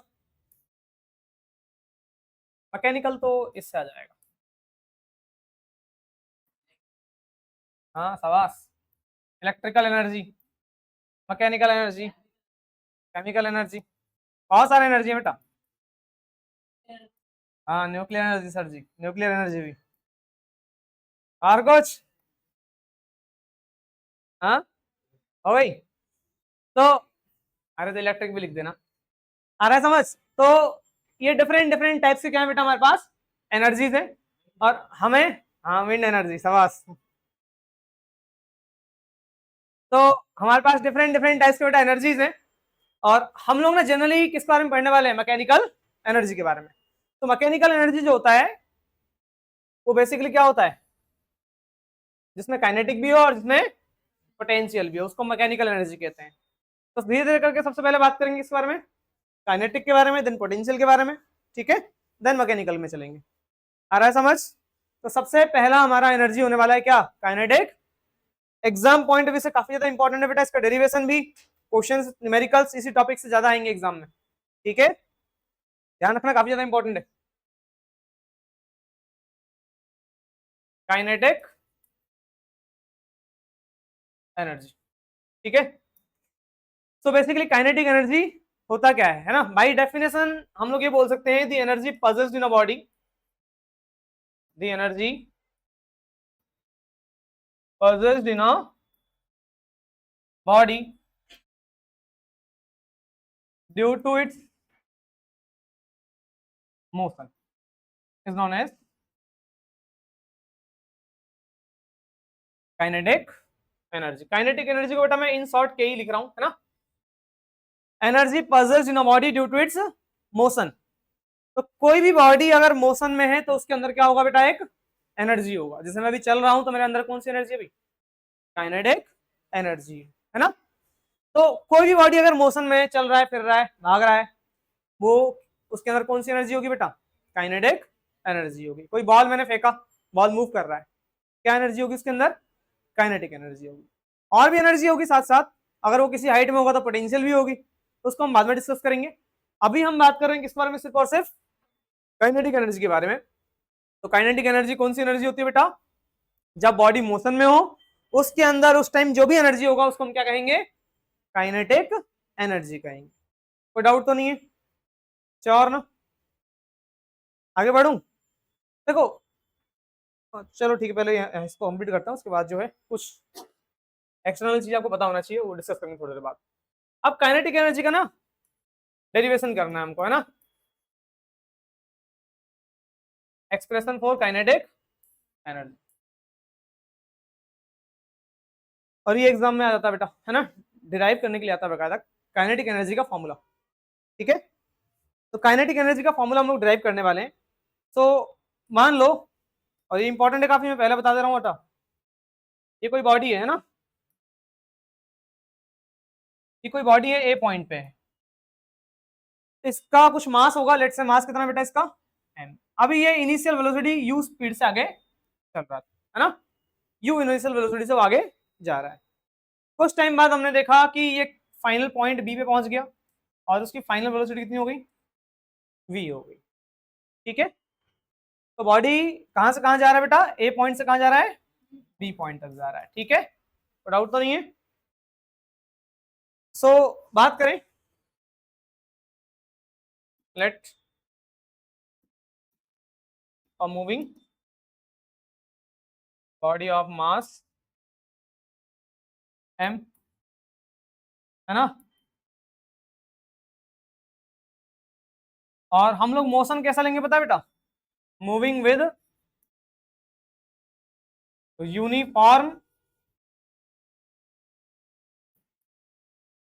एक्सेलरेशन। बॉडी कैसे मूव कर रहा है बेटा, एक्सेलरेशन यूनिफॉर्म है, नॉन यूनिफॉर्म नहीं। मैंने आपको पहले ही बताया था कि क्लास 9th में आप कौन सा एक्सेलरेशन पढ़ते हो, यूनिफॉर्म एक्सेलरेशन। और यूनिफॉर्म एक्सेलरेशन क्या होता है, इक्वल टाइम पे आपकी वेलोसिटी क्या होगी, इक्वली इंक्रीज होगी या इक्वली डिक्रीज होगी। जैसे मान लो अभी यहाँ पे आपकी वेलोसिटी 10 मीटर पर सेकंड है, एक सेकंड बाद आपकी वेलोसिटी कितनी हो जाएगी, मान लेते हैं 12, तो अगले एक सेकंड बाद भी कितनी हो जाएगी, 14, दो दो बढ़ना चाहिए। अगर यहाँ से 16 हो गया तो गड़बड़। ठीक है, तो इक्वल टाइम पे आपकी वेलोसिटी क्या होनी चाहिए, इक्वली इंक्रीज होनी चाहिए। तो यहाँ पे जो एक्सेलरेशन हो रहा है वो क्या हो रहा है, यूनिफॉर्म, मतलब इक्वल टाइम पे वेलोसिटी इक्वली इंक्रीज हो रहा है। No doubt. तो इनिशियल वेलोसिटी इसका यू था, फाइनल वेलोसिटी क्या हो गया बेटा, बी पॉइंट पे वी हो गया। अभी जब बॉडी यहां से यहां तक मूव करेगा तो कुछ वर्क तो करेगा भाई, मैं अगर यहां से वहां तक जा रहा हूं मैं कुछ वर्क तो करूंगा, और वो वर्क क्या होगा, मेरे बॉडी के अंदर जो भी एनर्जी है उसका मैं यूज करूंगा। देखो मैंने खाना खाया, खाने से क्या मिला मुझे, एनर्जी मिला। अब वही एनर्जी में यहाँ पे गा रहा हूँ, मतलब आपके सामने बोल रहा हूँ, है कि नहीं, एनर्जी वेस्ट नहीं हो रहा। अभी भूख लग जाएगी, मैं कुछ और खा लूंगा, फिर एनर्जी आएगी, फिर बोलूंगा। और अगर कुछ खाऊं ना, फिर एनर्जी खत्म हो जाएगी ना एक टाइम बाद। ठीक है ना, फ्यूल है हमारे लिए। तो जब तक आपके पास एनर्जी है, ये जब तक एनर्जी इनटेक कर रहे हो आप, तभी तक आप कोई प्रोडक्टिव वर्क कर सकते हो, है ना, अदरवाइज आप कोई आउटपुट नहीं दे पाओगे। तो आ रहा नहीं आ रहा।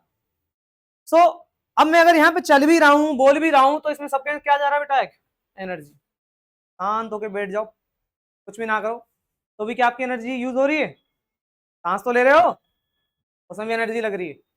आ रहा है समझ। तो एनर्जी हर जगह है। ठीक है, एनर्जी के बारे में हम बाद में बात करेंगे। तो अभी मैं वापिस आऊं टॉपिक पे, है ना, कि यूनिफॉर्म एक्सेलरेशन से बॉडी मूव कर रहा है।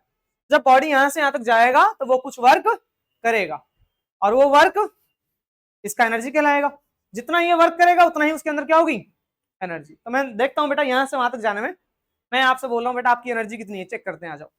आपको मैंने यहाँ खड़ा कर दिया, भागो, तब तक भागो जब तक रुक ना पाओ। तुम एंड तक भाग के एकदम थक गए तब रुक जाओगे। ठीक है, तो तुम्हारी एनर्जी क्या हो गई, खत्म। अब मुझे चेक करना है कि आपके अंदर कितनी एनर्जी थी। तो मैं क्या देखूंगा, आपने यहां से वहां तक जाने में कितना वर्क डन किया। तो जितना आपने वर्क डन किया होगा वही आपकी क्या होगी, एनर्जी। ठीक है, यही हम निकालने वाले हैं। ये बॉडी यहां से वहां तक जा रहा है, तो देखते हैं उसकी एनर्जी कितनी हुई, काइनेटिक एनर्जी, है ना, मोशन में। सो हम बात करें सबसे पहले बेटा वर्क डन कितना करेगा, है ना, work done by the body to move from A to B. A से बी तक जाने में वर्क डन कितना होगा बेटा, बॉडी ए से बी तक जाने में कुछ वर्क डन करेगा, तो वर्क डन कितना होगा। तो वर्क डन क्या होता है बेटा, हमने पढ़ रखा है, फोर्स इंटू डिस्प्लेसमेंट या distance cover by the body, पढ़ाया था। तो force into displacement of the body. अभी बताओ फोर्स क्या होता है, मास इंटू बॉडी का मास इंटू बॉडी का, और एक्सेलरेशन कौन सा होना चाहिए, सभी के लिए वैलिड है ये, है ना। नॉन यूनिफॉर्म आप 11th क्लास में पढ़ोगे, 9th में सिर्फ यूनिफॉर्म मोशन चलेगा आपका। डिस्टेंस को एस, कोई डाउट तो नहीं बेटा, गुड। इसको मैं इक्वेशन नंबर क्या कंसीडर करता हूं, 1 कर सकता हूं। आगे बढ़े, तो नेक्स्ट स्लाइड में जाने हम लोग। अब ये बताओ from now, from third equation of motion, third equation of third equation motion क्या कहता है हम लोगों को, v square is equal to क्या होता है, ए स्क्वायर प्लस 2a, है ना।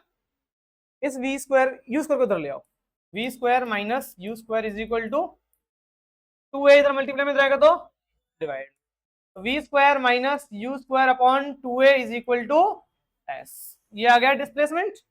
इसको मैं क्या कंसीडर कर लूंगा, इक्वेशन नंबर सेकेंड। अब इस सेकेंड इक्वेशन की वैल्यू को मैं पुट करने वाला हूं कहां पर, इस फर्स्ट इक्वेशन, ठीक है।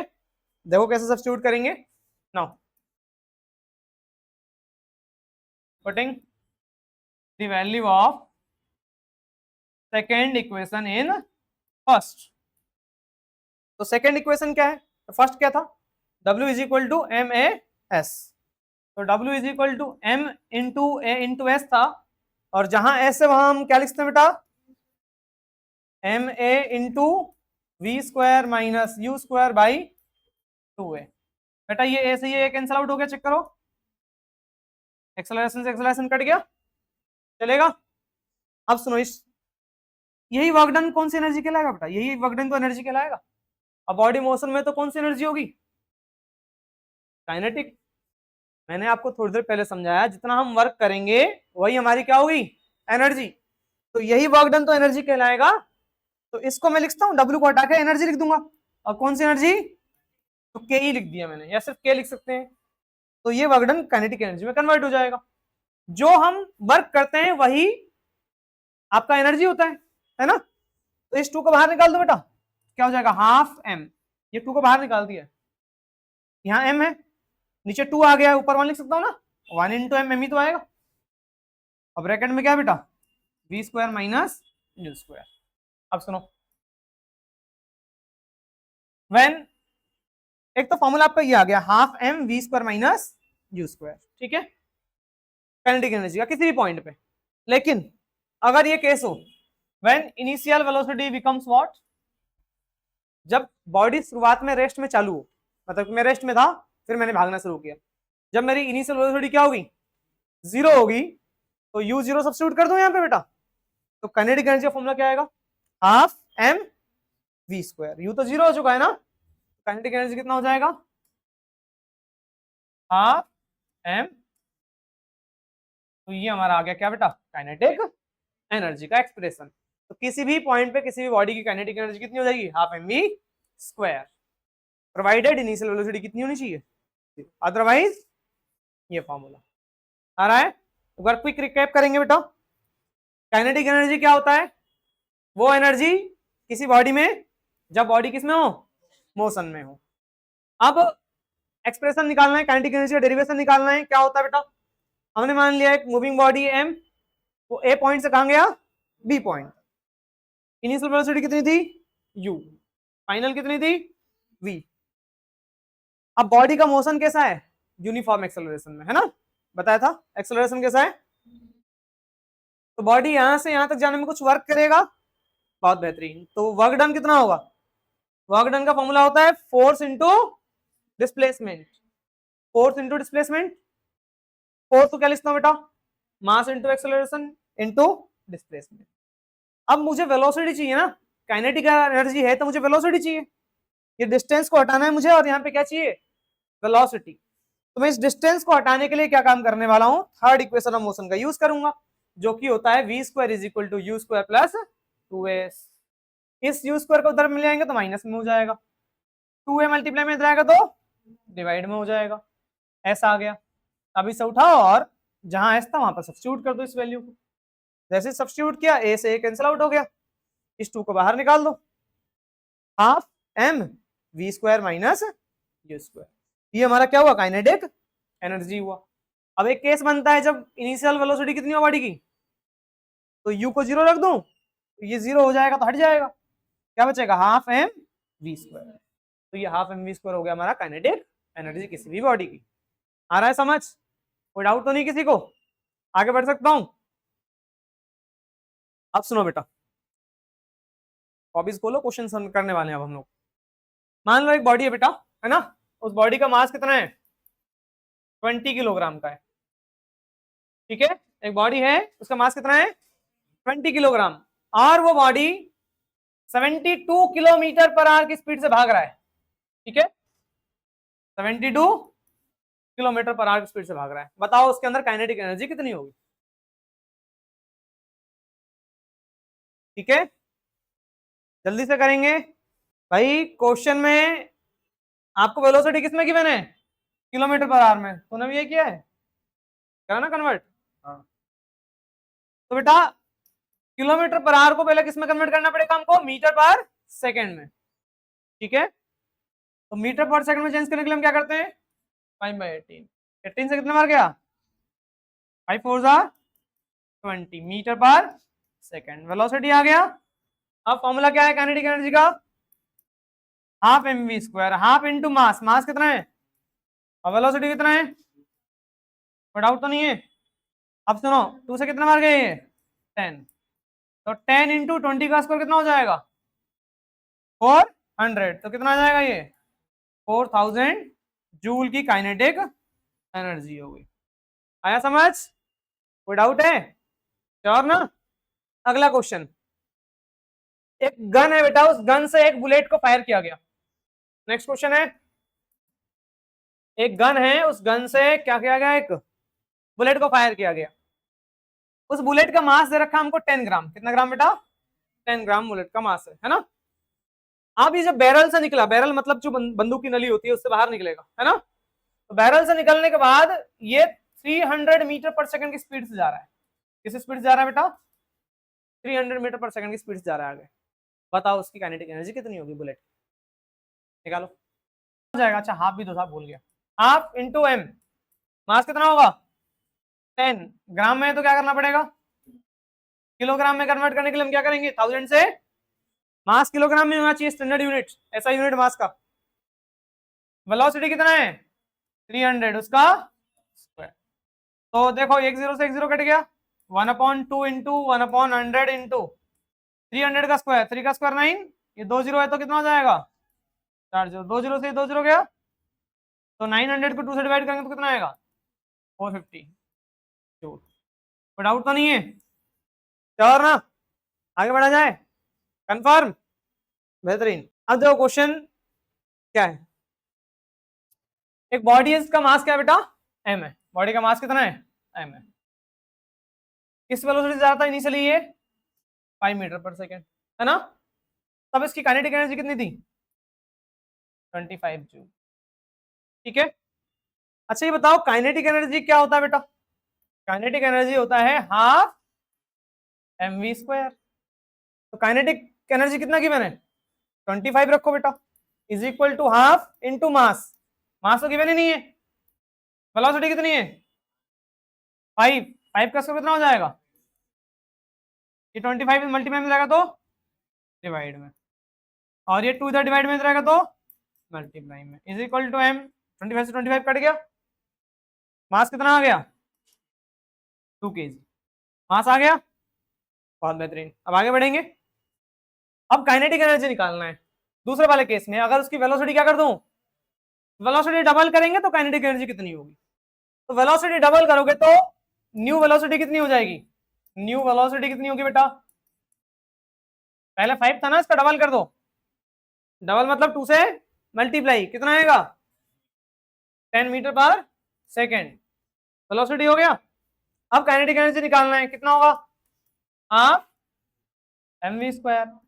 मास आ चुका बेटा अब 2, वेलोसिटी कितनी आई? 10, 10 का स्क्वायर, 2 से 2 कैंसिल आउट, 10 का स्क्वायर 100 जूल की काइनेटिक एनर्जी, खत्म। यही था, समझ में आया? तो 2 केस गिवन थे, क्यों गिवन थे? ताकि फर्स्ट केस से आप क्या निकाल पाओ? मास, ठीक है।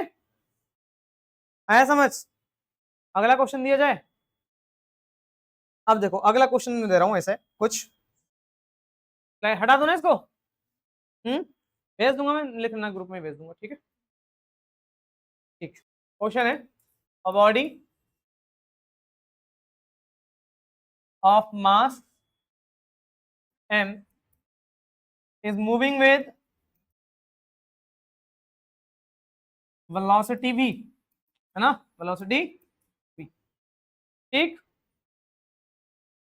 How its kinetic energy is affected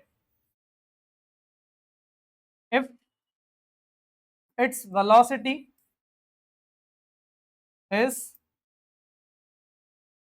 tripled या डबल्ड, कुछ भी एग्जाम में दे सकता है ना, कि एक बॉडी है जिसका मास क्या बेटा m है, वो किस वेलोसिटी से जा रहा था बेटा, v वेलोसिटी से जा रहा था।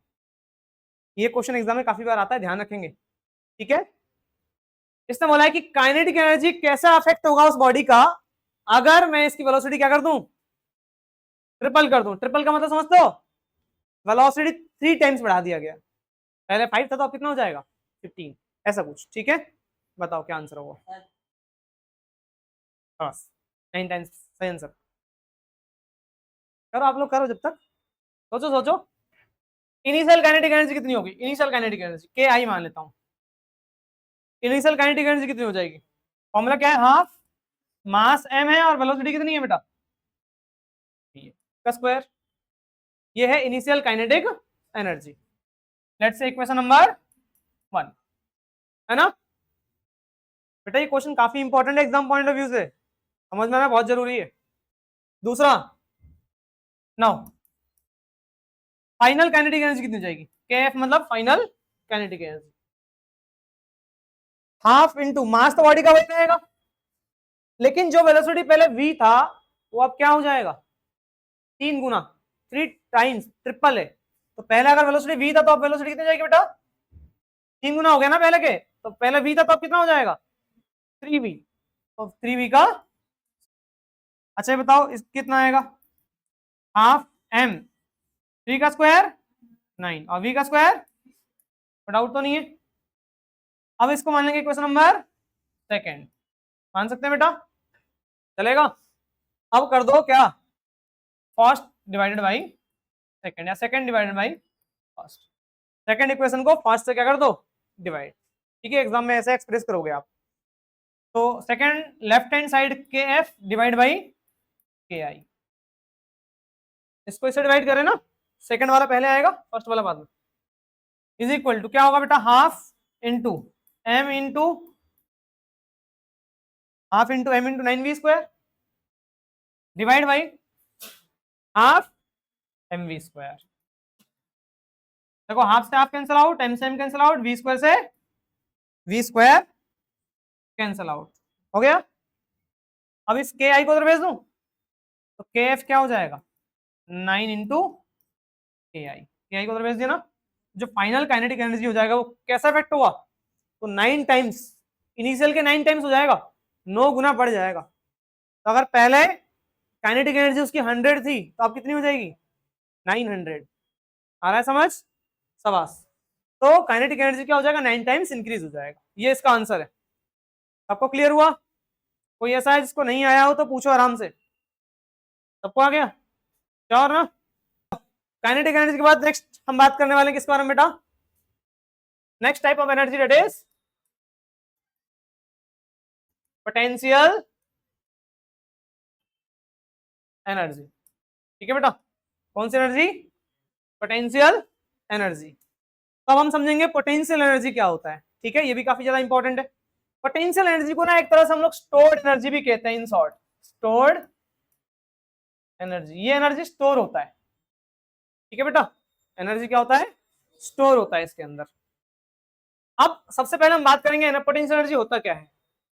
तो energy possessed in a body, energy possessed in a body due to its configuration, due to its configuration। इस कॉन्फ़िगरेशन का मतलब होता है 2 टर्म से, है ना, पोजीशन और शेप, ठीक है, पोजीशन और शेप एंड साइज। तो बेटा पोटेंशियल एनर्जी क्या होता है, पोटेंशियल एनर्जी वो एनर्जी होती है किसी बॉडी में, किसकी वजह से, या तो उसके शेप की वजह से या तो उसके पोजीशन की वजह से, है ना, उसको हम क्या बोलते हैं बेटा पोटेंशियल एनर्जी। पोटेंशियल एनर्जी क्या होता है बेटा, किसी भी बॉडी के अंदर energy due to its position या कॉन्फ़िगरेशन। मतलब सेप।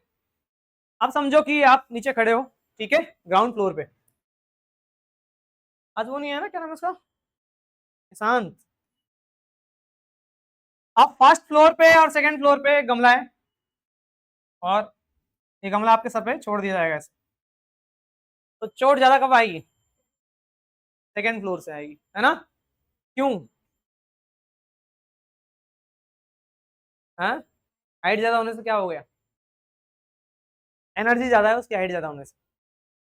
सेकंड फ्लोर पे जो गमला है ना उसके पास एनर्जी ज्यादा है, और फर्स्ट फ्लोर पे जो गमला है उसके पास एनर्जी कम है, तो कम एनर्जी है, ठीक, तो इसकी वजह से आपको चोट कम लग रहा है। इसको भी डिस्कस करेंगे थोड़ी देर में। बस अभी समझ में आ गया, पोजीशन के ऊपर डिपेंड करता है भाई एनर्जी। अब थर्ड फ्लोर पे होगा तो और ज्यादा चोट आएगी, ठीक है, तो जितना ज्यादा एनर्जी उतना ज्यादा, जितना ज्यादा हाइट उतना ज्यादा एनर्जी होगी। तो पोजीशन के ऊपर डिपेंड कर रहा है नहीं कर रहा है, एनर्जी कर रहा है भाई, ठीक है। दूसरा शेप, शेप का आप ऐसे समझ लो, लाइक मेरे पास इलास्टिक है ना, रबर बैंड। अब मैं आपके हाथ के पास ले जा रहा हूँ इलास्टिक को, ऐसे खींच रहा हूँ और ऐसे छोड़ दूंगा आपके हाथ में, चोट आएगी आपको। और उस इलास्टिक को ज्यादा पीछे खींचूं और फिर छोड़ू, और तेज चोट आएगी। और पीछे खींच लिया मैंने, तो क्या हुआ, मैं उस बॉडी के शेप को चेंज कर रहा हूँ, तो भी उसके अंदर क्या हो गया, एक एनर्जी है। तो बॉडी के शेप के चेंज होने से भी क्या होता है उसके अंदर एक, है ना, शेप और साइज चेंज होने से उसके अंदर की एनर्जी डेवलप हो जाता है। आ रहा है समझ? हर किसी में नहीं, इलास्टिक में होता है वो, अभी हम बात करने वाले हैं।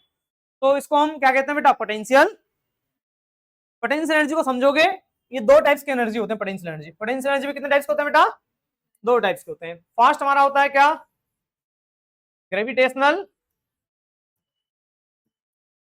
Gravitational potential energy.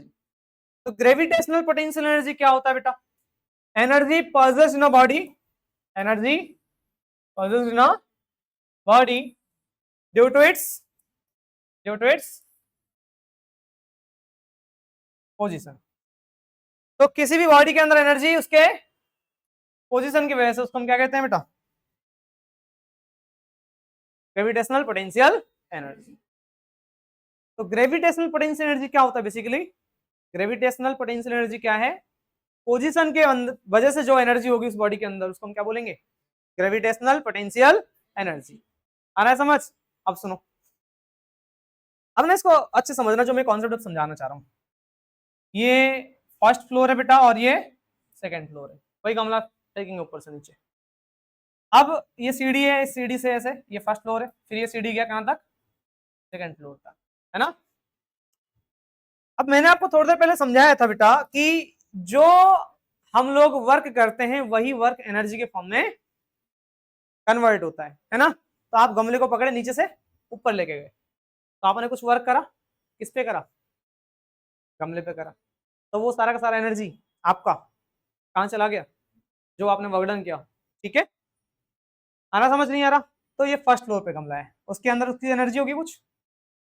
अब इसी गमले को आप कहां ले जाओ, सेकंड फ्लोर पे ले जाओगे, आप ज्यादा वर्क डन करोगे तो उसके अंदर ज्यादा पोटेंशियल एनर्जी होगा। हाइट, बेसिकली हाइट बढ़ने से क्या होता है बेटा, पोटेंशियल एनर्जी इंक्रीज होता है। तो इस गमले को हमारे नीचे से मैं ऊपर लेके जाऊंगा तो वो कितना वर्क डन करूंगा, तो कल याद है हमने पढ़ा था वर्क डन अगेंस्ट ग्रेविटी, पढ़ा था, वर्क डन अगेंस्ट ग्रेविटी पढ़ा था। तो जब एच हाइट ऊपर, कौन है घंटी बजा रहा तब से, तो अगर एच हाइट ऊपर मैं जाऊं, ठीक है, तो ये वर्क डन कितना करूंगा मैं, बॉडी का मास एम है मान लेते हैं, बॉडी को हम ऊपर ले गए यहां तक, तो इस पे कितना वर्क डन किया हम लोगों ने, एम जी इंटू, ये वर्क डन अगेंस्ट ग्रेविटी है ना। और मैंने आपको बताया था यही तो वर्क डन है बेटा जो किस में कन्वर्ट होगा, एनर्जी में। तो किसी हाइट में जाने के बाद उसके अंदर कौन सी एनर्जी होगी, पोटेंशियल, माइनस साइन आएगा, माइनस साइन लगा देना, माइनस लगा दो, वैसे मैग्नीट्यूड से मतलब हमको। अब पोटेंशियल एनर्जी का जो सिंबल होता है, ग्रेविटेशनल पोटेंशियल एनर्जी का जो सिंबल होता है वो क्या होता है बेटा, यू, क्या होता है, ठीक है। जो पोटेंशियल एनर्जी होगा उस बॉडी में वो कितना हो जाएगा, एम इंटू जी इंटू एच। जैसे जैसे हाइट बढ़ेगा उसके अंदर पोटेंशियल एनर्जी भी बढ़ेगी। देखो मोशन में अगर है कोई बॉडी तो उसके अंदर कौन सी एनर्जी, काइनेटिक। मैंने ना पोटेंशियल एनर्जी को एक और नाम दिया था, स्टोर्ड एनर्जी, है ना, काफी बुक्स में लिखा भी होता है। स्टोर्ड एनर्जी क्यों? जो भी आप वर्क करोगे ना वो उसके अंदर स्टोर हो जाएगा in the form of energy. आ रहा समझ? सेकंड फ्लोर पे लेके जाऊंगा, मैंने ज्यादा वर्क डन किया, उसके अंदर ज्यादा एनर्जी। थर्ड फ्लोर पे लेके जाऊंगा, ज्यादा वर्क डन और ज्यादा एनर्जी। वही इलास्टिक वाले में बात करते हैं, जो क्या बोलते हैं उसको, तीर कमान, क्या बोलते हैं, वो बोलते हैं ना। अब तीर कमान में जो वो होता है प्रत्यंचा बोलते हैं ना हिंदी में उसको, जो क्या होता है उसका थ्रेड होता है, इलास्टिक वाला पार्ट, ये वाला धनुष बनाया बचपन में मस्त। मेरी ड्राइंग काफी अच्छी हुआ करती थी। ये क्या है ये?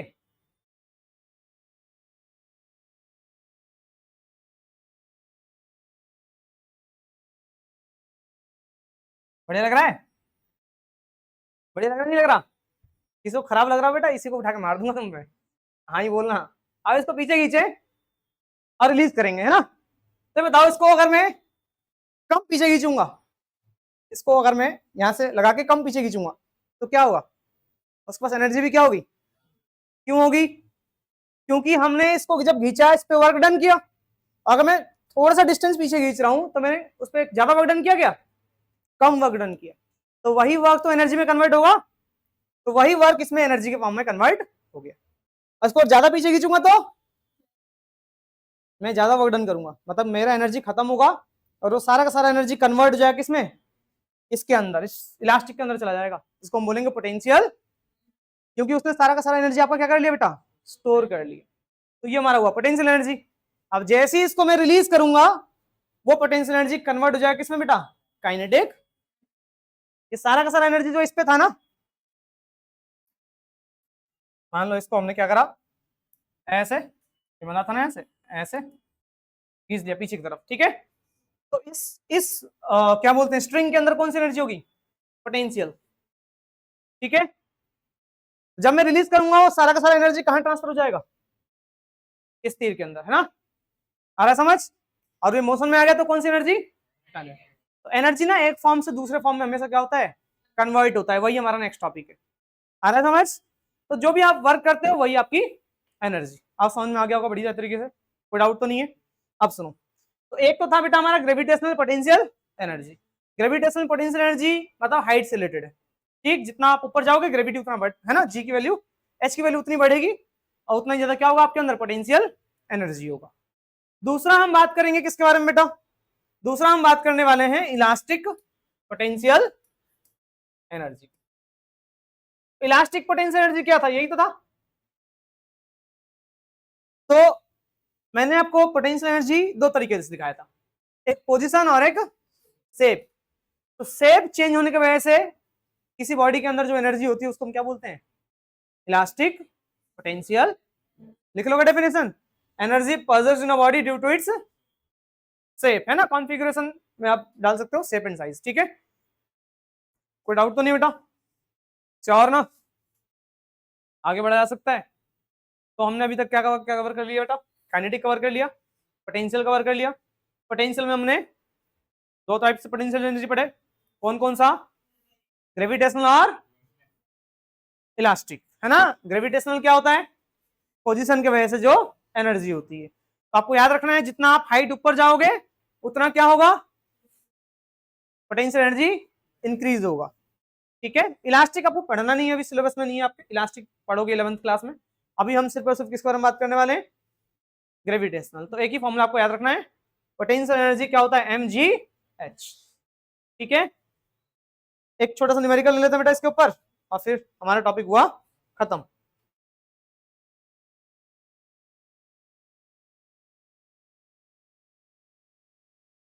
फोर्थ क्वेश्चन करके दिखाएं फटाफट। अ बॉय वेगिंग 50 किलोग्राम, एक लड़का है बेटा, उसका मास कितना गिवन है आपको? 50 kg, climbs up a vertical height of 100 metre. कितना ऊपर जा रहा है बेटा वो? 100 मीटर ऊपर गया। Calculate the amount of work done by him. वो वर्क डन कितना करेगा, सवाल ये है आपका, वर्क डन कितना करेगा? तो ग्रेविटी के अगेंस्ट तो वो वर्क करेगा बेटा, वो ग्राउंड फ्लोर पे है ना, नीचे है ना, 100 मीटर ऊपर जाएगा तो वो कुछ वर्क करेगा, ऑब्वियस है कुछ वर्क करेगा, और वर्क किसके अगेंस्ट कर रहा है? ग्रेविटी के अगेंस्ट। तो वर्क डन अगेंस्ट ग्रेविटी क्या था बेटा? एम। देखो अभी मास कितना है? 50, और जी कितना बोला था क्वेश्चन में लेने के लिए आपको? 9.8 इंटू हाइट कितना है? 100। मल्टीप्लाई आता है? सिखाऊं? ठीक है वो मल्टीप्लाई कर लेना, उतना जूल क्या हो जाएगा? Work done. इसके बाद उसने क्या बोला है? How much potential energy he gains, है ना? वो कितना पोटेंशियल एनर्जी गेन करेगा? जो वर्क होगा वही, क्योंकि वर्क डन अगेंस्ट ग्रेविटी ही तो पोटेंशियल एनर्जी कहलाता है बेटा। यही हमारा क्या हो जाएगा? पोटेंशियल एनर्जी कहलाएगा। ठीक है, कोई डाउट तो नहीं है? श्योर ना? गुड। अब एक क्वेश्चन फॉर्म कर रहा हूं आप लोगों के लिए, ध्यान समझना। एक बॉडी है बेटा, है ना, 5 किलोग्राम का, क्या है बेटा? या 1100 किलोग्राम की कार है, ठीक है, 1100 किलो का एक कार है ना? रेस्ट से स्टार्ट हुआ, कैसे स्टार्ट हुआ बेटा? रेस्ट से स्टार्ट हुआ है, और रेस्ट से स्टार्ट होने के बाद ये एक्सेलरेट कर रहा है ना? एक्सेलरेट्स फॉर 10 सेकेंड्स, है ना, एट 5 मीटर, या 5 मीटर पर सेकेंड, 5 मीटर पर सेकेंड स्क्वायर से एक्सेलरेट हो रहा है, कितने टाइम के लिए? 10 सेकेंड के, है ना? आ रहा समझ? 10 सेकेंड के लिए एक्सेलरेट हुआ, उसके बाद एक्सेलरेशन उसका बंद हो जाएगा। उसके बाद क्या हो जाएगा? कोई एक्सेलरेशन नहीं होगा। ठीक है, तो आपको निकालना है kinetic energy after 10 seconds. 10 second बाद उसकी काइनेटिक एनर्जी कितनी होगी?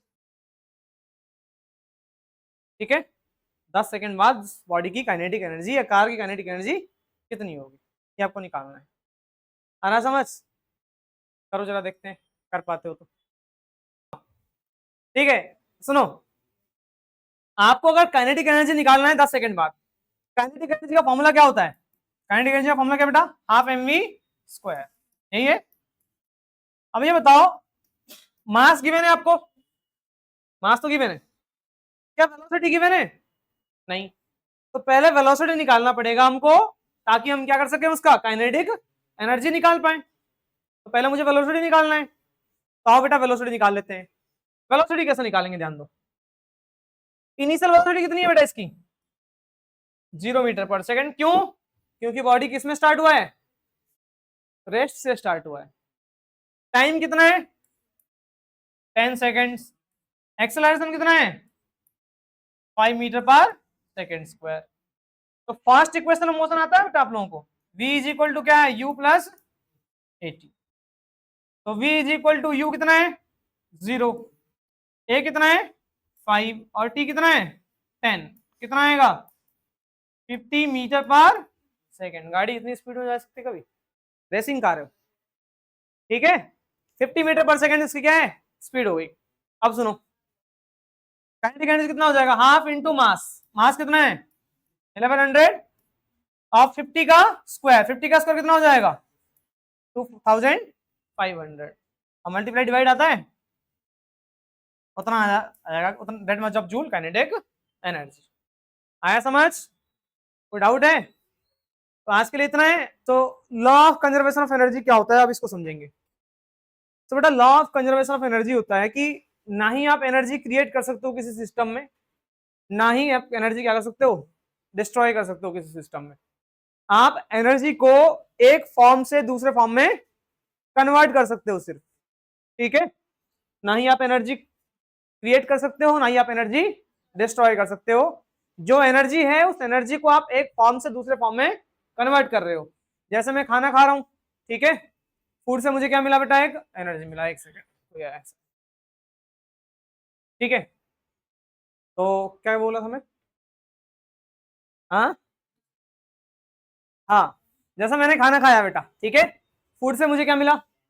एनर्जी, ठीक है। हाँ, अभी केमिकल वेमिकल बाद में बात करेंगे, अभी हमने समझा खाना खाया, फूड से क्या मिला मुझे, अब वही एनर्जी मेरे बॉडी को मिला, उससे मैं बोल भी रहा हूँ और चल भी रहा हूँ, कोई काम भी करूंगा।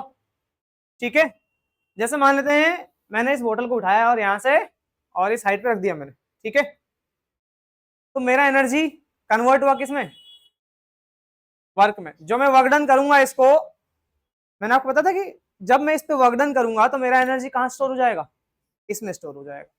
कौन सा एनर्जी स्टोर हुआ इसमें, पोटेंशियल, किसी हाइट पे उठा के ले आया ना मैं इसको, तो जो मैंने अपना एनर्जी था उसको इसमें ट्रांसफर कर दिया, बोल भी रहा हूं तो साउंड भी एनर्जी के फॉर्म में कन्वर्ट हो जा रहा है। आ रहा, समझ नहीं आया, तो एनर्जी आप कहीं से लोगे तभी उसको कहीं ट्रांसफर करोगे, एनर्जी लिमिटेड है आपके पास, ठीक है, मतलब इतनी एनर्जी इनिशियली हमें मिला है और यही एनर्जी हम एक फॉर्म से दूसरे फॉर्म में कन्वर्ट करे जा रहे हैं। आ रहा समझ, इसी को हम क्या बोलते हैं, law of conservation of energy. पहले स्टेटमेंट लिखेंगे उसके बाद और डिटेल में समझेंगे इसको, ठीक है बेटा। So law of conservation of energy कहता है कि in a system the total, in a system आप ये भी लिख दो, energy can neither be created nor destroyed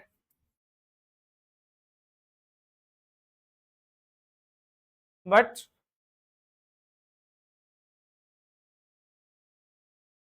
can be changed, but can be changed from one form to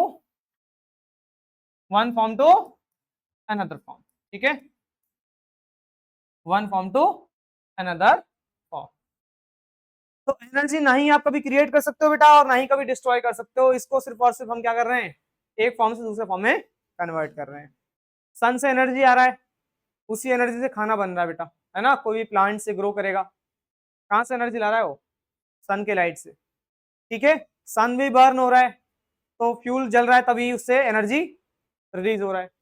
आ रहा है समझ, तो बेटा हर एक बॉडी में एनर्जी होता है ना, ये मार्कर है इवन, मतलब ये स्टाइलस, इसमें भी क्या है, एनर्जी, ठीक है। न्यूक्लियर बॉम्ब कैसा बनाते हैं हम लोग, ठीक, रेडियो एक्टिव एटम्स के न्यूक्लियस को डिस्ट्रॉय करके एनर्जी निकालते हैं, सोचो मास को डिस्ट्रॉय करके एनर्जी निकाल सकते हैं हम लोग। आइंस्टाइन का बड़ा फेमस इक्वेशन था ना बेटा, आपने पढ़ा हो, अभी पढ़ेंगे, आपने पढ़ा नहीं अब तक, E is equal to mc square. तो मास के साथ एनर्जी एसोसिएट होता है, कोई भी मास है उसके अंदर एनर्जी होगा, उसको हम बाद में डिस्कस करेंगे, ऑल्दो अभी का टॉपिक नहीं है। मैं कहना चाह रहा हूं कि एनर्जी सिर्फ और सिर्फ आप एक फॉर्म से दूसरे फॉर्म में कन्वर्ट कर सकते हो, है ना, पूरा टोटल एनर्जी कांस्टेंट रहेगा, टोटल एनर्जी क्या रहेगा, कांस्टेंट। इसको हम ऐसे समझेंगे बेटा कि मान लो कि मेरे पास एक बॉल है ना, मेरे पास एक बॉल है ये, अब इस बॉल को मैं ऊपर लेके गया और यहां से रिलीज कर दूंगा, ठीक है, ये जब रिलीज होगा तो नीचे ये बॉल आएगा, ऑब्वियस है ना, ये नीचे आ रहा है जमीन पे, ये ग्राउंड है एकदम, ये बॉल ए पॉइंट पे था और ये बी पॉइंट है, सी पॉइंट और ये। अब आइसोलेटेड सिस्टम में एनर्जी क्रिएट नहीं हो सकता और ना ही एनर्जी डिस्ट्रॉय हो सकता है, वो सिर्फ एक फॉर्म से दूसरे फॉर्म में क्या होगा। इसका मतलब ये कहना चाह रहा है कि जो टोटल एनर्जी होगा ना, टी मतलब total energy, total energy in an isolated system, isolated का मतलब होता है बेटा कि कोई चीज बाहर से अंदर नहीं आएगा और कोई चीज अंदर से बाहर नहीं जाएगा, है ना, एक सिस्टम आइसोलेटेड। जैसे एक कमरे में किसी का आना जाना बंद कर दूं तो आइसोलेटेड हो गया, ठीक है। तो total energy in an isolated system remains constant, है ना, इसका यही मतलब है law of conservation of energy का, कि पूरे सिस्टम में जो एनर्जी होगा ना वो कांस्टेंट होगा, टोटल एनर्जी कांस्टेंट होगा, क्योंकि ना ही कभी एनर्जी बढ़ेगा ना ही कभी एनर्जी, टोटल एनर्जी की बात कर रहे होंगे, कोई एक एनर्जी बढ़ेगा तो कोई दूसरी एनर्जी घटेगा, लेकिन टोटल एनर्जी कांस्टेंट ही रहेगा। इसको आप ऐसे समझो, ये बॉल ए पॉइंट पे ऊपर सबसे टॉप पे, अब मैं बात कर रहा हूं बेटा इस पे काइनेटिक एनर्जी, पोटेंशियल एनर्जी और टोटल एनर्जी। देखो अगर ये टॉप पे है बेटा, एकदम ऊपर है, तो ये रेस्ट पे होगा, अभी किसमें होगा, अभी ये रेस्ट पे होगा। जब रेस्ट पे होगा ये, इसके पास काइनेटिक एनर्जी कितनी हो जाएगी, तो एनर्जी नहीं होगा काइनेटिक। पोटेंशियल क्या होगा इस टाइम, इसके पास मैक्सिमम होगा, सबसे ज्यादा उसके पास एनर्जी कौन सी होगी, काइनेटिक है ही नहीं, दो ही एनर्जी होंगी मैकेनिकल में, एक काइनेटिक और एक, तो भाई रेस्ट पे तो काइनेटिक तो होगा नहीं, सिर्फ और सिर्फ इसके पास एक ही एनर्जी होगा, कौन सा, ग्रेविटेशनल पोटेंशियल एनर्जी। तो पोटेंशियल एनर्जी लेट्स से इस पे कितना बेटा 100 जूल है ना, एग्जांपल के लिए मान लिया 100 जूल है उस पॉइंट पे, तो टोटल एनर्जी कितना हो जाएगा, इन दोनों का सम, काइनेटिक प्लस पोटेंशियल, तो 0 + 100 कितना आएगा 100 जूल। अब जब ये बॉल नीचे आ रहा होगा तो उसकी काइनेटिक एनर्जी क्या होगी, क्योंकि बॉडी मैंने इसको रिलीज कर दिया, एक पॉइंट से जो बॉल था उसको मैंने छोड़ दिया, पहले वो रेस्ट पे था, अब रिलीज कर रहा हूं, तो नीचे आएगा तो उसकी वेलोसिटी क्या होगी, धीरे धीरे उसकी वेलोसिटी बढ़ रही है ना, कितना बढ़ रहा है बेटा, एक्सेलरेशन कितना था 9.8, एक सेकंड में उसकी वेलोसिटी 9.8 मीटर पर सेकंड बढ़ रहा है, हर एक सेकंड में उसकी स्पीड 9.8 बढ़ रहा है बेटा, क्योंकि एक्सेलरेशन यही है ना, इसका मतलब है कि उसकी काइनेटिक एनर्जी कंटिन्यूअसली क्या होगी, बढ़ेगी। तो मान लेते हैं यहाँ काइनेटिक एनर्जी कितना बेटा 75 जूल, ठीक है। अच्छा बताओ अब, सॉरी 25 जूल मान लिया, ठीक है, काइनेटिक 25 जूल मान लिया बेटा। तो काइनेटिक जब बढ़ रहा होगा तो पोटेंशियल क्या हो रहा होगा, रीजन क्या, पोटेंशियल घटने का, हाइट हाइट घट रहा है, चेक करो, पहले हाइट ज्यादा था, पोटेंशियल बहुत ज्यादा था बेटा, अब हाइट कम होने से पोटेंशियल एनर्जी क्या हो जाएगा, क्योंकि पोटेंशियल एनर्जी का फॉर्मूला क्या था mgh, जब h रिड्यूस होगा तो पोटेंशियल एनर्जी भी कम हो जाएगा, होगा नहीं होगा, बहुत बेहतरीन। तो पोटेंशियल घट रहा है, तो ये जो काइनेटिक एनर्जी बस 25 जूल आया वो कहां से आया पता है, ये पोटेंशियल एनर्जी कन्वर्ट हो गया किसमें, काइनेटिक में कन्वर्ट हो गया, तो ये 25 जूल अगर ये है तो ये कितना हो जाएगा, तो 100 में 25 काइनेटिक में चला गया और 75 अभी पोटेंशियल पे, आ रहा है समझ। टोटल एनर्जी जोड़ेंगे तो कितना आएगा, अगेन टोटल एनर्जी कांस्टेंट है, यही है कंजर्वेशन ऑफ एनर्जी। आगे बढ़ो, सी पॉइंट पे मान लेते हैं, यहाँ क्या हो गया, ये काइनेटिक एनर्जी 75 जूल हो गया, पोटेंशियल कितना हो जाएगा, टोटल एनर्जी, जितना पोटेंशियल घटेगा उतना काइनेटिक बढ़ेगा, टोटल एनर्जी हमेशा क्या रहेगा कांस्टेंट। अब एकदम ग्राउंड से टच होने से जस्ट पहले इसकी वेलोसिटी मैक्सिमम होगी, तो काइनेटिक एनर्जी भी, तो 100 का 100 पोटेंशियल एनर्जी पूरा का पूरा कन्वर्ट हो जाएगा किसमें, काइनेटिक एनर्जी में। पोटेंशियल कितना हो जाएगा, क्योंकि हाइट ही 0 हो गया तो पोटेंशियल भी कितना हो जाएगा, तो टोटल एनर्जी कितना आएगा बेटा 100 जूल का पोटेंशियल एनर्जी आएगा। एक मिनट, यहाँ तो कोई डाउट तो नहीं है, टोटल एनर्जी क्या रहेगा, कांस्टेंट रहेगा। आगे बढ़ू, आगे बात कर सकते हैं हम लोग। तो यही था बेटा हमारे पास क्या, law of conservation of energy. इसमें आप कुछ और टर्म समझ लेते हैं, आ जाओ, है ना, थोड़ा बहुत। एक सिंपल पेंडुलम का केस समझते हैं, है ना, सिंपल पेंडुलम, ठीक है, पेंडुलम समझते हो बेटा, क्या होता है पेंडुलम, क्या होता है पेंडुलम पता है,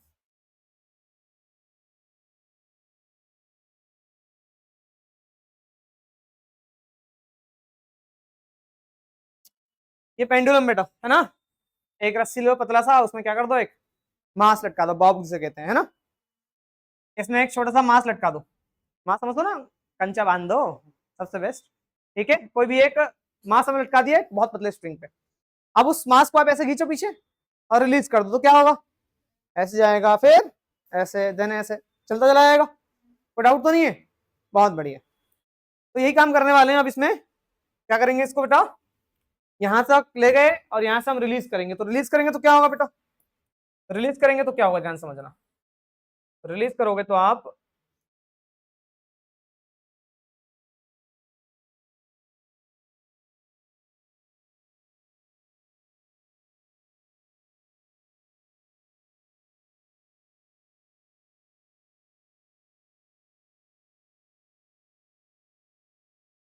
देखो,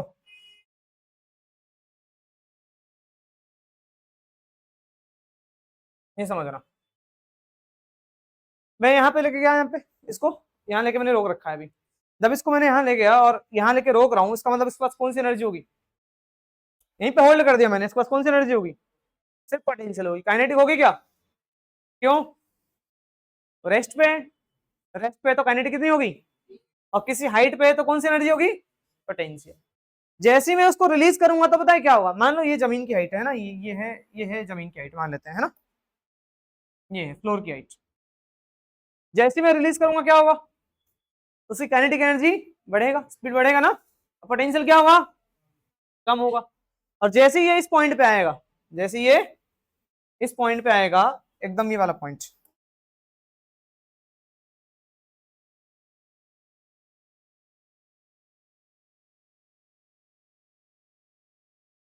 ठीक है,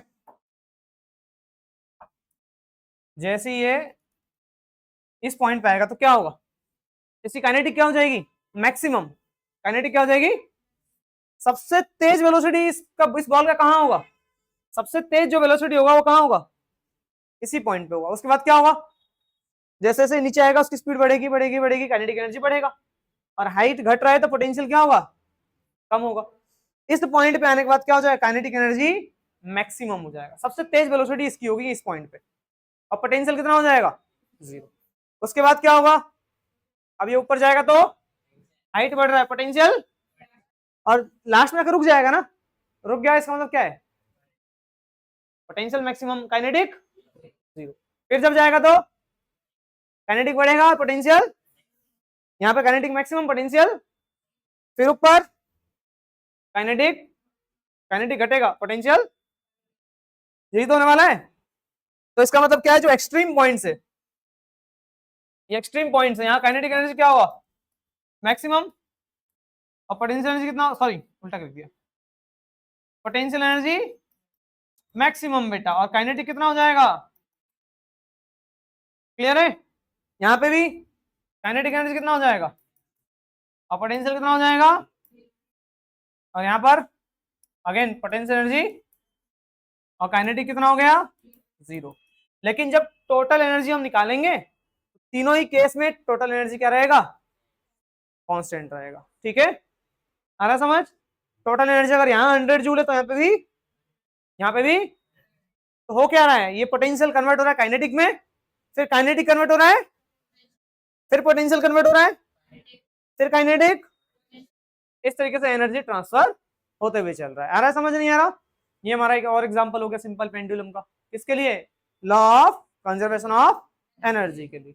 और बात कर लेते हैं, जो बेटा कुछ, जैसे मान लो ये इलेक्ट्रिक बल्ब्स हैं, ठीक है बेटा, ये इलेक्ट्रिक बल्ब्स है जो हम लोग जला रहे हैं अभी। ये बताओ कि ये जो बल्ब है ना हमारे पास, कोई भी एक इलेक्ट्रिक बल्ब है,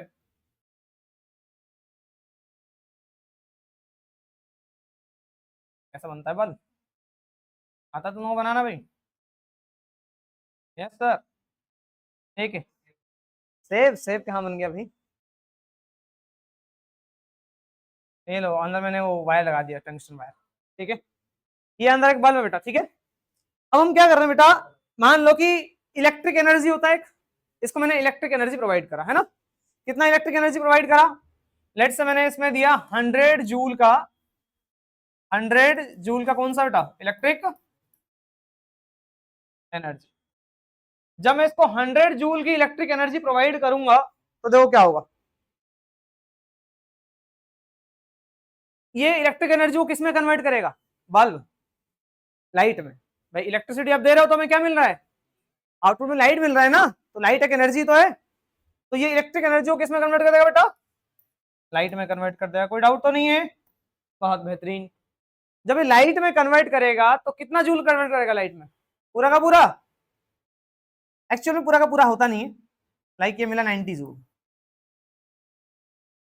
ठीक है, तो 10 जूल कहाँ गया, क्योंकि law of conservation of energy क्या कहता है, टोटल एनर्जी कन्वर्ट होना चाहिए एक फॉर्म से, तो 10 जूल कहाँ गया, वेस्ट तो नहीं होगा, क्योंकि कंजर्वेशन है, मतलब एनर्जी कंजर्व रहेगा, कभी खत्म नहीं होगा। कंजर्व होने का मतलब कि पहले जितना था बाद में भी कहीं डिस्ट्रॉय नहीं होने वाला, तो बाकी 10 जूल कहाँ गया। अच्छा बल्ब को छुआ है कभी, हाँ सवास, गर्म हो जाता है वो, तो 90 जूल अगर हमें लाइट के फॉर्म में मिला तो वो गर्म हो रहा है, तो गर्म होने का मतलब क्या है, कुछ हीट में भी कन्वर्ट हो गया। तो 90 जूल अगर लाइट का मिल रहा है तो 10 जूल किसका मिलेगा, हीट का मिलेगा। लेकिन टोटल एनर्जी क्या रहने वाला बेटा, 100 जूल ही रहने वाला है, कंजर्व रहेगा वो। आ रहा है, कोई डाउट तो नहीं है, बहुत बेहतरीन। तो जो मैं खाना खा रहा हूँ, मैंने फूड से इनटेक करा है ना, 100 जूल मान लेते हैं इनटेक करा, तो मैं चलूंगा उसमें भी कुछ एनर्जी वेस्ट हो रहा है, बोल रहा हूँ, सांस ले रहा हूँ, उसमें कुछ एनर्जी वेस्ट हो रहा है ना, वेस्ट क्या हो रहा है, कन्वर्ट हो रहा है एक फॉर्म से दूसरे फॉर्म में, ठीक है, आ रहा है, जैसा उसको नींद आ रही है है भाई, नींद आ रही है ना, सो क्लियर हो गया, तो law of conservation of energy clear, कोई डाउट तो नहीं है। अच्छा आपके सिलेबस में इस साल तो 2025-26 के सिलेबस मैंने चेक किया था अभी, है ना, साइंस में आपके सिलेबस में इतना ही जितना मैंने पढ़ा दिया, एक कॉमर्शियल यूनिट है एनर्जी की, वो डिलीटेड है सिलेबस से, और पावर भी डिलीट है, लेकिन मैं पावर आपको थोड़ा बहुत एक्सप्लेन करना चाहूंगा, ठीक है, देख लो काम ही आएगा, और 10th में भी हमारे काम ही आना है, ठीक है बेटा।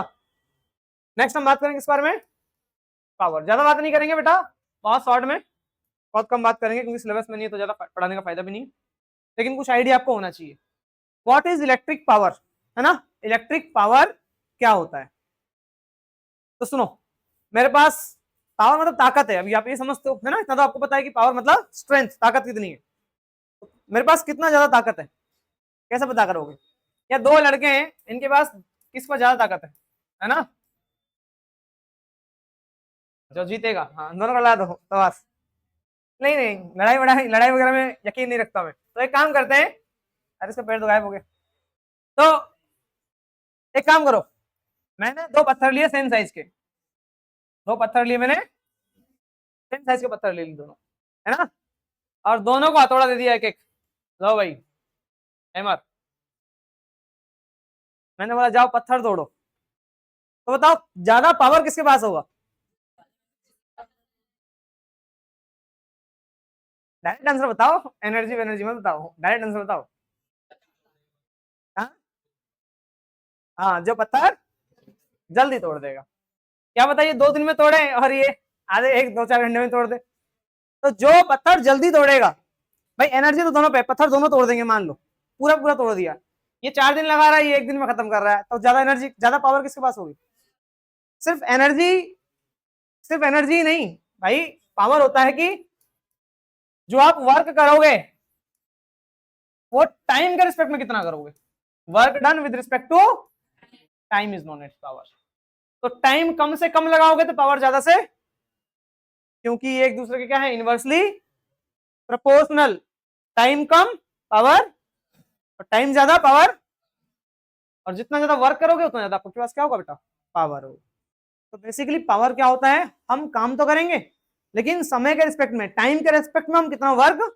करेंगे उसको हम क्या कहते हैं बेटा, पावर। तो आपने क्या बोला, जो जल्दी पत्थर तोड़ देगा सर उसके पास पावर ज्यादा है, ऑब्वियस है, क्यों, वर्क तो दोनों कर रहे हैं, लेकिन कम टाइम पे उस वर्क को जो जल्दी फिनिश करेगा उसके पास पावर क्या होगा बेटा, ज्यादा होगा। आ गया समझ, पावर क्या होता है, basically it is the rate of doing work, power क्या होता है, it is the rate of, it is the rate of doing work, है ना, रेट मतलब क्या होता है बेटा, रेट मतलब क्या होता है, टाइम, टाइम के रिस्पेक्ट में वर्क डन करना, इसी को हम क्या बोलते हैं, पावर कहते हैं। आ गया समझ, फॉर्मूला क्या है बेटा पावर का, work done upon time taken, अभी जो मैंने लिखा, तो पावर का जो फॉर्मूला आया that is work done upon time.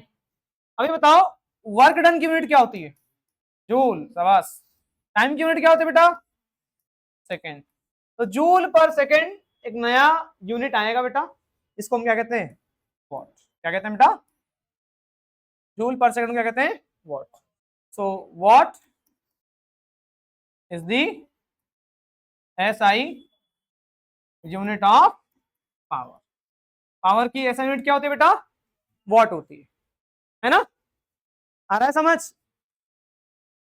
अब सुनो, अगर कोई लड़का 10 जूल का वर्क कर रहा है कितने सेकंड में, 1 सेकंड, 10 जूल का क्या कर रहा है बेटा, वर्क डन कर रहा है कितने सेकंड में, तो पावर उससे कितनी होगी, 10 वॉट्स, कितनी होगी पावर, शाबाश। अच्छा आपने ये कभी देखा है कि जो हमारे पास इलेक्ट्रिकल अप्लायंस होते हैं, बल्ब वॉट में होता है, AC किलोवाट में है, फैन वॉट में है, तो जो भी आप इलेक्ट्रिकल अप्लायंस यूज करते हो उनकी भी एनर्जी की रेटिंग, सॉरी पावर रेटिंग क्या होती है, वॉट में, ठीक है, और हमने पढ़ रखा है पावर क्या होता है, basically work done upon time taken, और मैंने आपको पढ़ाया था work done is equivalent to what, energy. जितना ज्यादा वर्क उतनी ज्यादा एनर्जी। तो फॉर्मूला एक और भी बन सकता है बेटा पावर का, that is energy upon time. Energy divided by time is also known as what, power. ठीक है ना, पावर का एक और फॉर्मूला आ गया, एनर्जी बाई टाइम। अब सुनो, जैसे मेरे पास कोई बल्ब है बेटा, वो बल्ब 100 वॉट का है। पुराने टाइम में आता था ना बेटा, ये येलो रोशनी प्रोवाइड करता था, है ना। आजकल फिर CFL आया, फिर LED। देखो 100 वॉट का क्या है बेटा, हमारे पास एक बल्ब है, उसकी पावर रेटिंग कितनी है, 100 वॉट। इसका मतलब क्या है बेटा, पता है आपको, वो 100 जूल का एनर्जी, 100 जूल का इलेक्ट्रिकल एनर्जी कंज्यूम कर रहा है कितने सेकंड में, आ रहा है समझ। अब AC का पावर पता है कितना है, 1.5 टन है, 1.5 वॉट है ना, किलोवाट आवर है, किलोवाट है सॉरी। तो AC का पावर अगर 1.5 टन है, इसका मतलब कि 1500 वॉट, 1500 वॉट है बेटा AC का पावर। ठीक है, 1.5 टन के अगर किसी घर पे AC लगाओ तो इसका मतलब क्या है, AC कितना एनर्जी कंज्यूम कर रहा है, 1500 जूल की एनर्जी कंज्यूम कर रहा है। तो कौन ज्यादा एनर्जी कंज्यूम कर रहा है, बल्ब। देखो आजकल हम क्या 100 वॉट का बल्ब यूज कर रहे हैं, 100 वॉट के बल्ब में वो ज्यादा एनर्जी भी कंज्यूम करता था और लाइट भी कम देता था। अब देखो हम लोग क्या यूज कर रहे हैं, सब LED। LED क्या कर रहा है, कम एनर्जी कंज्यूम कर रहा है और लाइट ज्यादा कर रहा है, ब्राइटनेस ज्यादा प्रोवाइड कर रहा है। आ रहा है समझ। तो अगर ये 40 वॉट का एक LED हमने लगा रखा बेटा यहाँ पे, तो 40 वॉट का मतलब क्या है, ये सिर्फ और सिर्फ 40 जूल की एनर्जी कंज्यूम कर रहा है कितने सेकंड में, एक। आ रहा है समझ। तो ये हमारा क्या था बेटा, पावर था। अभी मैं आपको बस रफली टच करते हुए निकल जाना टॉपिक्स को, ये सिलेबस में तो है नहीं, बट फिर भी आपको आइडिया होना चाहिए इन सबका, 10th में हम पढ़ेंगे तो काम आएगा आप लोगों को। कोई डाउट है। अब सुनो बेटा, सो वॉट क्या हो गया, ऐसा यूनिट हो गया किसकी, पावर की। ठीक है, अब सुनो आगे, एक और टर्म होता है बेटा 1 HP। HP मतलब हॉर्स पावर, 1 HP मतलब क्या होता है, हॉर्स पावर। तो याद रखना है 1 HP में होता है 746 वॉट। कितना वॉट होता है बेटा, 746 वॉट। हॉर्स पावर समझाता हूं, हॉर्स पावर भी पावर की एक यूनिट होती है। देखो एक हेल्दी हॉर्स जो होगा, एक तंदुरुस्त जो घोड़ा होगा, ठीक, वो 746 जूल का एनर्जी या वर्क डन करता है कितने सेकंड में, एक सेकंड। अभी बस ये समझ लो, इसी को हम क्या कहते हैं, हॉर्स पावर। जो 1 हॉर्स पावर होता है वो किसके बराबर होता है बेटा, 746 वॉट के इक्वल होता है। आया समझ। ये एक और यूनिट है किसकी, पावर की। डन, यहां तक कोई डाउट है किसी को, श्योर ना, ठीक है। क्वेश्चन ध्यान समझना, certain force acting on 20 kg मास, है ना, एक फोर्स किसी एक बॉडी पे लगाया बेटा, उसका मास कितना है 20 किलोग्राम का। ठीक है, तो मास कितना गिवन है हमको, 20 किलोग्राम। अब इस फोर्स के लगने से क्या हो रहा है बेटा, उसकी वेलोसिटी चेंज हो रही है, कहां से कहां चेंज हो रही है बेटा, 5 मीटर पर सेकेंड। इनिशियल वेलोसिटी कितनी है, सिर्फ फाइनल वेलोसिटी कितनी, तो वेलोसिटी इंक्रीज हो रहा है डिक्रीज हो रहा है, डिक्रीज हो रहा है ना। Calculate the work done by the force, है ना, calculate the work done by the force. अच्छा, एक मैंने आपको बताया था कि जो हम वर्क करेंगे वो किसके बराबर होगा, बेसिकली एनर्जी के बराबर होगा। जो हम वर्क करेंगे वही हमारी क्या होगी, ठीक है। अब सुनो, यहां पे हम जो वर्क कर रहे हैं, बॉडी कैसे मूव कर रहा था बेटा, इनिशियली 5 मीटर पर सेकेंड से, और उसकी स्पीड कितनी हो गई 2 मीटर पर सेकेंड। तो जो हम वर्क डन करेंगे ना, एक वर्क एनर्जी थ्योरम होता है, वर्क एनर्जी थ्योरम, वो आपसे कहता है कि जो आप वर्क करते हो ना, वो बेसिकली किसके इक्वल होता है, चेंज इन काइनेटिक एनर्जी। तो बॉडी के काइनेटिक एनर्जी में जितना चेंज आएगा बेटा, हम उस बॉडी पे क्या करेंगे, उतना ही वर्क डन करेंगे। बॉडी के काइनेटिक एनर्जी में जितना चेंज आएगा, हम उस बॉडी पे उतना ही क्या करेंगे, वर्क डन करेंगे। तो बॉडी की काइनेटिक एनर्जी में कितना चेंज आएगा निकालते हैं, आ जाओ। Work done is equal to final kinetic energy minus initial kinetic energy. Kinetic energy कितना होता है बेटा, फॉर्मूला क्या होता है, half m v square minus half m, ये फॉर्मूला मैंने लिखवाया था, अभी मैं समझा देता हूँ कैसे। तो work done is equal to half m, common निकाल लो, हाफ एम 1/2m दोनों में कॉमन आ रहा है, v square minus kinetic energy का डेरिवेशन याद है, काइनेटिक एनर्जी का डेरिवेशन याद है, उसमें लास्ट में यही स्टेटमेंट आया था, half m v square minus, आया था ना। तो वर्क डन किसके इक्वल हो जाएगा, half m v square minus u square. तो हाफ इंटू एम, मास कितना है बेटा, मास कितना है 20, ब्रैकेट वी स्क्वायर, वेलोसिटी कितनी है, वेलोसिटी कितनी है, फाइनल वेलोसिटी 2, 2 का स्क्वायर माइनस इनिशियल वेलोसिटी कितनी है 5, 5 का स्क्वायर 25। तो बेटा ये 2 से कितना बार गया 10 बार, अभी 25 में से 4 गया तो माइनस का 21, अब माइनस के 21 को 10 से मल्टीप्लाई करेंगे तो, अच्छा वर्क डन निगेटिव आया, इसका मतलब समझ रहे हो, फोर्स और डिस्प्लेसमेंट दोनों एक दूसरे क्या किस डायरेक्शन में होंगे, अपोजिट डायरेक्शन में होंगे, तभी क्या है वर्क डन नेगेटिव आया। आ रहा है समझ, कोई डाउट तो नहीं बेटा, श्योर ना। ये क्वेश्चन एग्जाम में आना है, बहुत ज्यादा इंपॉर्टेंट है बेटा, ध्यान रखना, ये एग्जाम में उठ के आ जाता है सीधा सीधा, क्लियर है। तो जो वर्क डन हम उस बॉडी पे करेंगे वो किसके इक्वल हो जाएगा बेटा, वो उसके काइनेटिक एनर्जी में कितना चेंज आया उसके इक्वल होगा। आ रहा है, आगे बढ़ सकता हूँ बेटा मैं, श्योर ना। तो क्वेश्चन है हमारे पास क्या, an electric heater is rated 1500 what, heater कितना वॉट का बेटा 1500 है ना, तो पावर कितना कम गिवन है 1500 वॉट, हाउ मच एनर्जी है ना इट यूजेस इन 10 आवर्स, 10 घंटे में कितनी एनर्जी वो कंज्यूम करेगा। अच्छा बेटा एक चीज और याद रखेंगे, 1 किलोवाट में कितने वाट होते हैं 1000 वाट, 1 किलोवाट में कितने वाट होता है बेटा 1000 वाट होता है। तो ना पहले पावर को अपना किलोवाट में कन्वर्ट कर दो, एक कॉमर्शियल यूनिट था ना, मैं अभी समझा देता हूँ, उसको भी समझा देता हूँ साथ साथ, ठीक है। तो पावर 1500 है, वाट को किलोवाट में करने के लिए हमें क्या करना चाहिए 1000 से डिवाइड करना चाहिए, क्योंकि 1000 वाट में जाके 1 किलोवाट होता है। तो 1500 वाट को किलोवाट में कन्वर्ट करने के लिए मैं 1000 से डिवाइड कर दूं, इसको कर देते हैं, 2 जीरो से 2 जीरो कट गया बेटा, ये आएगा 1.5 किलोवाट। आगे 1.5 किलोवाट कितने घंटे के लिए ऑपरेट हो रहा है बेटा, ये 1 आवर के लिए ऑपरेट हो रहा है। तो एनर्जी का फॉर्मूला क्या था बेटा हमारे पास, पावर का फॉर्मूला क्या था, अच्छा 10 था, 10 पावर क्या था, energy upon work upon time, या एनर्जी अपॉन टाइम एक ही बात है, क्रॉस मल्टीप्लाई करेंगे तो एनर्जी का फॉर्मूला क्या आएगा, पावर इंटू क्रॉस मल्टीप्लाई कर देंगे ना, पावर कितना आया 1.5, टाइम कितना आया 10, ये किलोवाट में है तो ये आवर में रहेगा, और अगर ये वाट में है तो ये किस में रहेगा सेकंड में रहेगा, इस चीज को याद रखेंगे आप लोग। तो कितना आएगा मल्टीप्लाई करने पे 15 किलोवाट, ये किलोवाट है और ये क्या है बेटा आवर है, जो टोटल एनर्जी कंज्यूम हुआ कितना हुआ 15।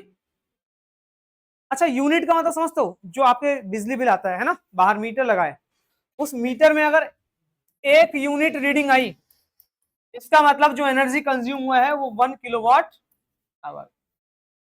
बाहर जो मीटर लगा हुआ है अगर उसमें 1 यूनिट आ रहा है बेटा, उसका मतलब क्या है कि आपके घर पे जो एनर्जी कंज्यूम हो रहा है ना, इलेक्ट्रिकल अप्लायंसेस जो एनर्जी कंज्यूम कर रहे हैं वो कितना कर रहे हैं 1 किलोवाट आवर की एनर्जी। एनर्जी की यूनिट एक थी जूल, एनर्जी की एक यूनिट क्या थी बेटा जूल, एक और यूनिट है बेटा उसको हम क्या बोलते हैं किलोवाट आवर। इस किलोवाट आवर को हम क्या बोलते हैं commercial, commercial unit of energy, क्या कहते हैं बेटा कॉमर्शियल यूनिट ऑफ एनर्जी, ठीक है। तो कॉमर्शियल यूनिट ऑफ एनर्जी हमारा क्या होता है किलोवाट आवर। तो हमारे मीटर में कितनी रीडिंग आएगी 15 किलोवाट आवर, 15 यूनिट आपका मीटर में आ जाएगा अगर आप 10 घंटे के लिए आप अपने घर का हीटर चला देते हो। ठीक, 1 यूनिट कितने रुपए लेते हैं बेटा आपके? 10। हाँ तो 150 रुपये बिजली बिल आ जाएगा आपको 150 का। आ रहा समझ? कोई डाउट तो नहीं है? तो कॉमर्शियल यूनिट ऑफ एनर्जी क्या है बेटा? कॉमर्शियल यूनिट ऑफ एनर्जी क्या है? Kilowatt hour. किलोवाट आवर क्या हो गया बेटा हमारा? कॉमर्शियल यूनिट हो गया। तो कितना एनर्जी कंज्यूम हुआ हमारे घर पे बेटा? 15 किलोवाट आवर। क्लियर हुआ? अभी जो क्वेश्चन नंबर 9 है, ये जो मैंने आपको भी कटवाया था, इसका क्या मतलब है?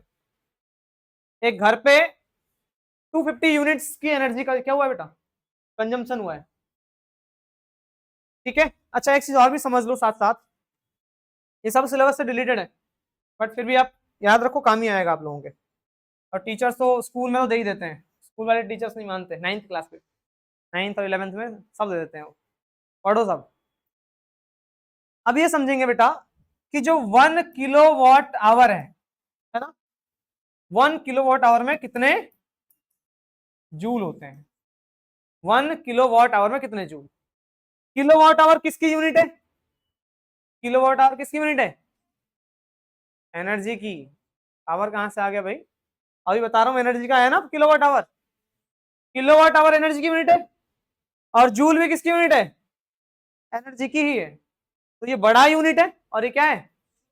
जैसे किलोग्राम और ग्राम, किलोग्राम भी मास की यूनिट है, ग्राम भी किलोग्राम बड़ा यूनिट है और ग्राम क्या है? वैसे ही एनर्जी के एक बड़े यूनिट भी होता है और एक छोटा। तो जो बड़ा यूनिट है वो क्या है? Kilowatt hour. और जो छोटा यूनिट है वो क्या है? जूल। तो हम बात करेंगे अब किसके बारे में? 1 किलोवाट आवर में कितने जूल होते हैं, है ना। इसको भी अब साथ साथ देख ही लो। तो जो 1 किलोवाट आवर है इसका क्या मतलब है? 1 किलोवाट आवर का क्या मतलब है भाई? एनर्जी इज इक्वल टू क्या फॉर्मूला लिखवाया था अभी? Power into time. तो पावर जब 1 किलोवाट का होगा और उसे कितने घंटे के लिए चलाऊंगा? 1 घंटे के लिए चलाऊंगा। तो जो एनर्जी कंजम्पशन होगा वो कितना हो जाएगा? 1 किलोवाट। यही होगा जब 1 किलोवाट कोई पावर रेटिंग का अप्लायंस मैं 1 घंटे के लिए यूज कर रहा हूं। अब सुनो, 1 किलोवाट में कितने वाट होते हैं? 1000 वाट होते हैं बेटा। और 1 आवर में कितने सेकंड होते हैं बेटा? 3600 सेकंड होते हैं। अच्छा बेटा ये बताना, 1 वाट क्या था? 1 वाट पावर कब कहलाएगा? जब 1 जूल की एनर्जी 1 सेकंड में कंज्यूम हो जाए। जब 1 जूल की एनर्जी कोई भी इलेक्ट्रिकल अप्लायंस 1 सेकंड में कंज्यूम करता है तो पावर कितना कहलाता है? 1 वाट। तो 1000 वाट कितना हो जाएगा? 1000 वाट कितना हो जाएगा? 1000 जूल अपॉन, वो देखो 1000 सेकंड बोल रहा है गधे, 1 सेकंड। जब 1000 जूल की एनर्जी 1 सेकंड में कंज्यूम होगा तो जो पावर हो जाएगा वो कितना हो जाएगा? 1000 वाट। बेटा आपको समझ में नहीं आ रहा? आ रहा है पूरा? ठीक।